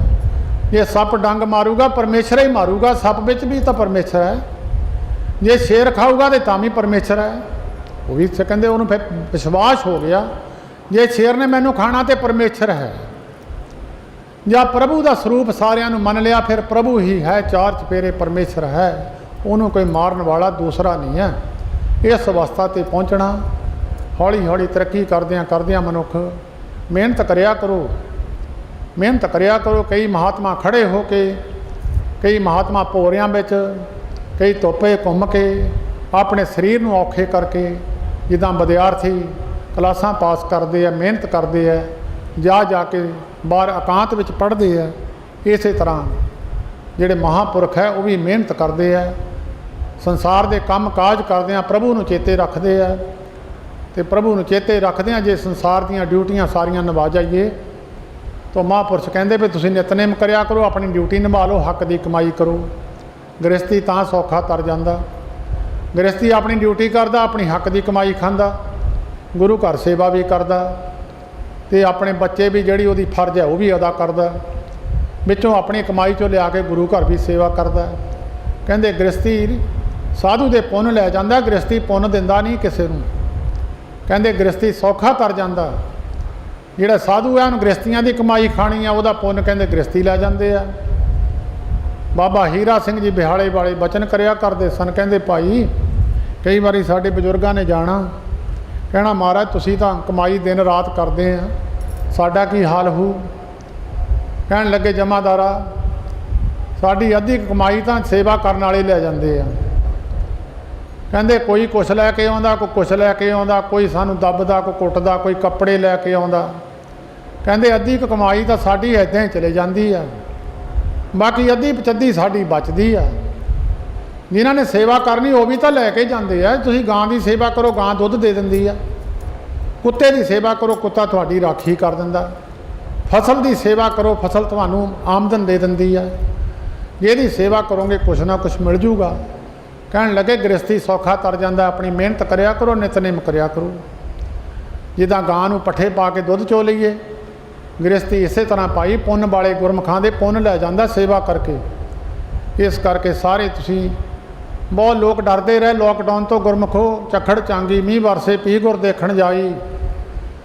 ਗੁਰੂ ਦੇ ਘਰ ਨੂੰ ਆਉਂਦਿਆਂ ਰੋਕਦੇ ਵੇ ਦੇਖੀ ਜਾਓ ਵੇ ਮੁੜ ਜਾਂਦੇ ਭਾਈ। ਪਰ ਜੇ ਗੁਰੂ ਨੂੰ ਪਾਉਂਦਾ ਹੋਇਆ ਫਿਰ ਰੋਕਣ ਵਾਲਾ ਰਾਹ 'ਚ ਕੋਈ ਨਹੀਂ ਆ, ਰੋਕਣ ਵਾਲਾ ਕੋਈ ਨਹੀਂ ਆ। ਬਾਕੀ ਮੂੰਹ 'ਤੇ ਕੱਪੜੇ ਬੰਨਣੇ, ਜੇ ਕਰੋਨਾ ਨੇ ਢਾਉਣਾ ਅੰਦਰ ਬੈਠਾ ਹੀ ਢਾ ਲੈਣਾ, ਜੇ ਨਹੀਂ ਹੋਣਾ ਜਿੱਥੇ ਮਰਜ਼ੀ ਘੁੰਮਦਾ ਰਹੇ। ਗੁਰੂ ਦੀ ਬਖਸ਼ਿਸ਼ ਲੈਣ ਆਈਏ, ਫਿਰ ਬਿਮਾਰੀਆਂ ਨਹੀਂ ਨੇੜੇ ਆਉਂਦੀਆਂ। ਜੇ ਗੁਰੂ ਦੀ ਬਖਸ਼ਿਸ਼ ਨਹੀਂ ਤਾਂ ਗੁਰਮੁਖੋ ਉਹ ਭਾਵੇਂ ਅੰਦਰ ਲੋਕੇ ਵੀ ਬਹਿ ਜਾਏ, ਅੰਦਰ ਬੈਠੇ ਨੇ ਬਿਮਾਰੀ ਫੜ ਲੈਂਦੀ ਆ। ਗੁਰੂ ਨਾਨਕ ਦੇ ਘਰ ਵਿੱਚ ਆਏ ਆ, ਇੱਥੇ ਤੇ ਬਿਮਾਰੀਆਂ ਖਤਮ ਹੋ ਜਾਣਗੀਆਂ। ਤੇ ਚੇਤਾ ਰੱਖਿਆ ਕਰੋ, ਮੂੰਹ ਬੰਨ੍ਹ ਕੇ ਗੁਰੂ ਨਾਨਕ ਦੇ ਘਰ ਵਿੱਚ ਨਹੀਂ ਆਈਦਾ। ਰਾਜੇ ਹਰੀਪੁਰ ਦੇ ਰਾਜੇ ਦੀ ਰਾਣੀ ਗੁਰੂ ਅਮਰਦਾਸ ਮਹਾਰਾਜ ਦੇ ਦਰਬਾਰ ਗੋਂਦਵਾਲ ਸਾਹਿਬ ਆਈ ਸੀ, ਪੱਲਾ ਮੂੰਹ ਢੱਕ ਕੇ ਆ ਗਈ। ਪਰਦਾ ਰੱਖਦੀਆਂ ਸੀ ਰਾਜਪੂਤ ਰਾਣੀਆਂ। ਗੁਰੂ ਅਮਰਦਾਸ ਮਹਾਰਾਜ ਕਹਿੰਦੇ ਆਹ ਕੌਣ ਚੱਲੀ ਆ ਗਈ ਗੁਰੂ ਦਰਬਾਰ ਵਿੱਚ ਮੂੰਹ ਢੱਕ ਕੇ। ਉਹ ਸਦੈਣ ਹੋ ਗਈ, ਜੰਗਲ ਨੂੰ ਨੱਠ ਗਈ ਸੀ, ਜਿਹੜੀ ਬਾਅਦ ਵਿੱਚ ਸੱਚਨ ਸੱਚ ਨੂੰ ਵਿਆਹੀ ਸੀ। ਗੁਰੂ ਦਰਬਾਰ ਵਿੱਚ ਸਾਹਮਣੇ ਆ ਕੇ ਗੁਰੂ ਦੇ ਖੜੇ ਹੋਣਾ, ਆਪਣੀ ਹਾਜ਼ਰੀ ਲਵਾਉਣੀ ਹੈ। ਇਹਨਾਂ ਸਾਹਮਣੇ ਪਹਿਚਾਣ ਹੀ ਨਾ ਹੋਵੇ, ਪਤਾ ਨਹੀਂ ਕੌਣ ਹੈ ਕੌਣ ਚਲੇ ਗਿਆ। ਆਪਣੀ ਹਾਜ਼ਰੀ ਲਵਾਓ ਗੁਰੂ ਦੇ ਸਾਹਮਣੇ, ਆਪਣਾ ਚਿਹਰਾ ਮੂਹਰਾ ਦਿਖਾ ਲਓ। ਆਪਣੇ ਪੱਗ ਦੇ ਦਸਤਾਰ ਦੇ ਬਲ ਬੁਲ ਕੱਢ ਕੇ ਚੰਗੀ ਤਰ੍ਹਾਂ ਚਿਹਰਾ ਮੂਹਰਾ ਸਹੀ ਕਰਕੇ। 10ਵੇਂ ਪਾਤਸ਼ਾਹ ਜੀ ਨੇ ਸ਼ੀਸ਼ਾ ਰੱਖਿਆ ਹੋਇਆ ਸੀ ਗੁਰਸਿੱਖਾਂ ਦੀਆਂ ਪੱਗਾਂ ਦੇ ਬਲ ਸਿੱਧੇ ਕਰਨ ਵਾਸਤੇ।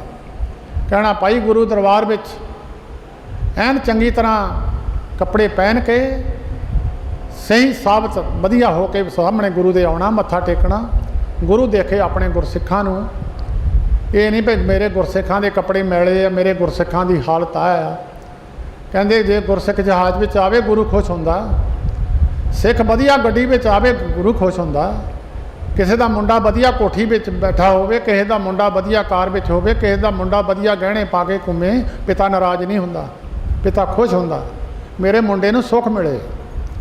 ਇਹ ਨਹੀਂ ਕਿ ਆਪਾਂ ਕੱਪੜੇ ਮੈਲੇ ਪਾ ਕੇ ਗੁਰੂ ਘਰ ਵਿੱਚ ਨਹੀਂ, ਵਧੀਆ ਗੁਰੂ ਨਾਨਕ ਦੇ ਘਰ ਵਿੱਚ ਆਉਣਾ, ਮੂੰਹ ਖੋਲ੍ਹ ਕੇ ਆਉਣਾ।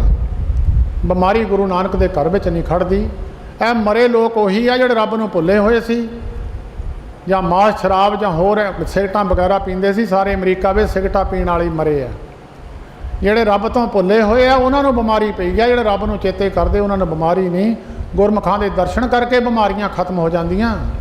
ਅਨੇਕਾਂ ਪਾਪ ਮਹਾਂਪੁਰਖਾਂ ਦੇ ਦਰਸ਼ਨਾਂ ਨਾਲ ਹੀ ਖਤਮ ਹੋ ਜਾਂਦੇ ਆ। ਸੋ ਸਾਰਿਆਂ ਦਾ ਧੰਨਵਾਦ ਹੈ। ਠੀਕ ਹੈ, ਬਹੁਤ ਸੰਗਤ ਹੈ ਸਾਧ ਸੰਗਤ ਜੀ। ਭਾਵੇਂ ਕੋਸ਼ਿਸ਼ਾਂ ਗੌਰਮੈਂਟਾਂ ਨੇ ਕਰ ਲਈਆਂ, ਹਾਲ ਫਿਰ ਵੀ ਭਰ ਗਿਆ। ਇਹ ਤੁਹਾਡੇ 'ਤੇ ਕਿਰਪਾ ਹੈ ਗੁਰੂ ਨਾਨਕ ਦੀ। ਸੰਤ ਮਹਾਰਾਜ ਜੀ ਹਰਖੋ ਵਾਲੀਆਂ ਦੀ ਕਿਰਪਾ ਸਮਝੋ, ਆਪਣੇ 'ਤੇ ਤੁਹਾਡੇ 'ਤੇ ਸਾਰਿਆਂ 'ਤੇ ਕਿਰਪਾ। ਤੁਸੀਂ ਗੌਰਮੈਂਟਾਂ ਦੇ ਬੰਦਿਸ਼ ਦੇ ਬਾਵਜੂਦ ਵੀ ਗੁਰੂ ਨਾਨਕ ਦੇ ਘਰ ਨੂੰ ਆਏ ਹੋ, ਅਤੇ ਤੁਹਾਡੇ 'ਤੇ ਗੁਰੂ ਨਾਨਕ ਦੀ ਖੁਸ਼ੀ ਹੈ। ਸਾਰਿਆਂ ਦਾ ਧੰਨਵਾਦ ਜੀ। ਵਾਹਿਗੁਰੂ ਜੀ ਕਾ ਖਾਲਸਾ, ਵਾਹਿਗੁਰੂ ਜੀ।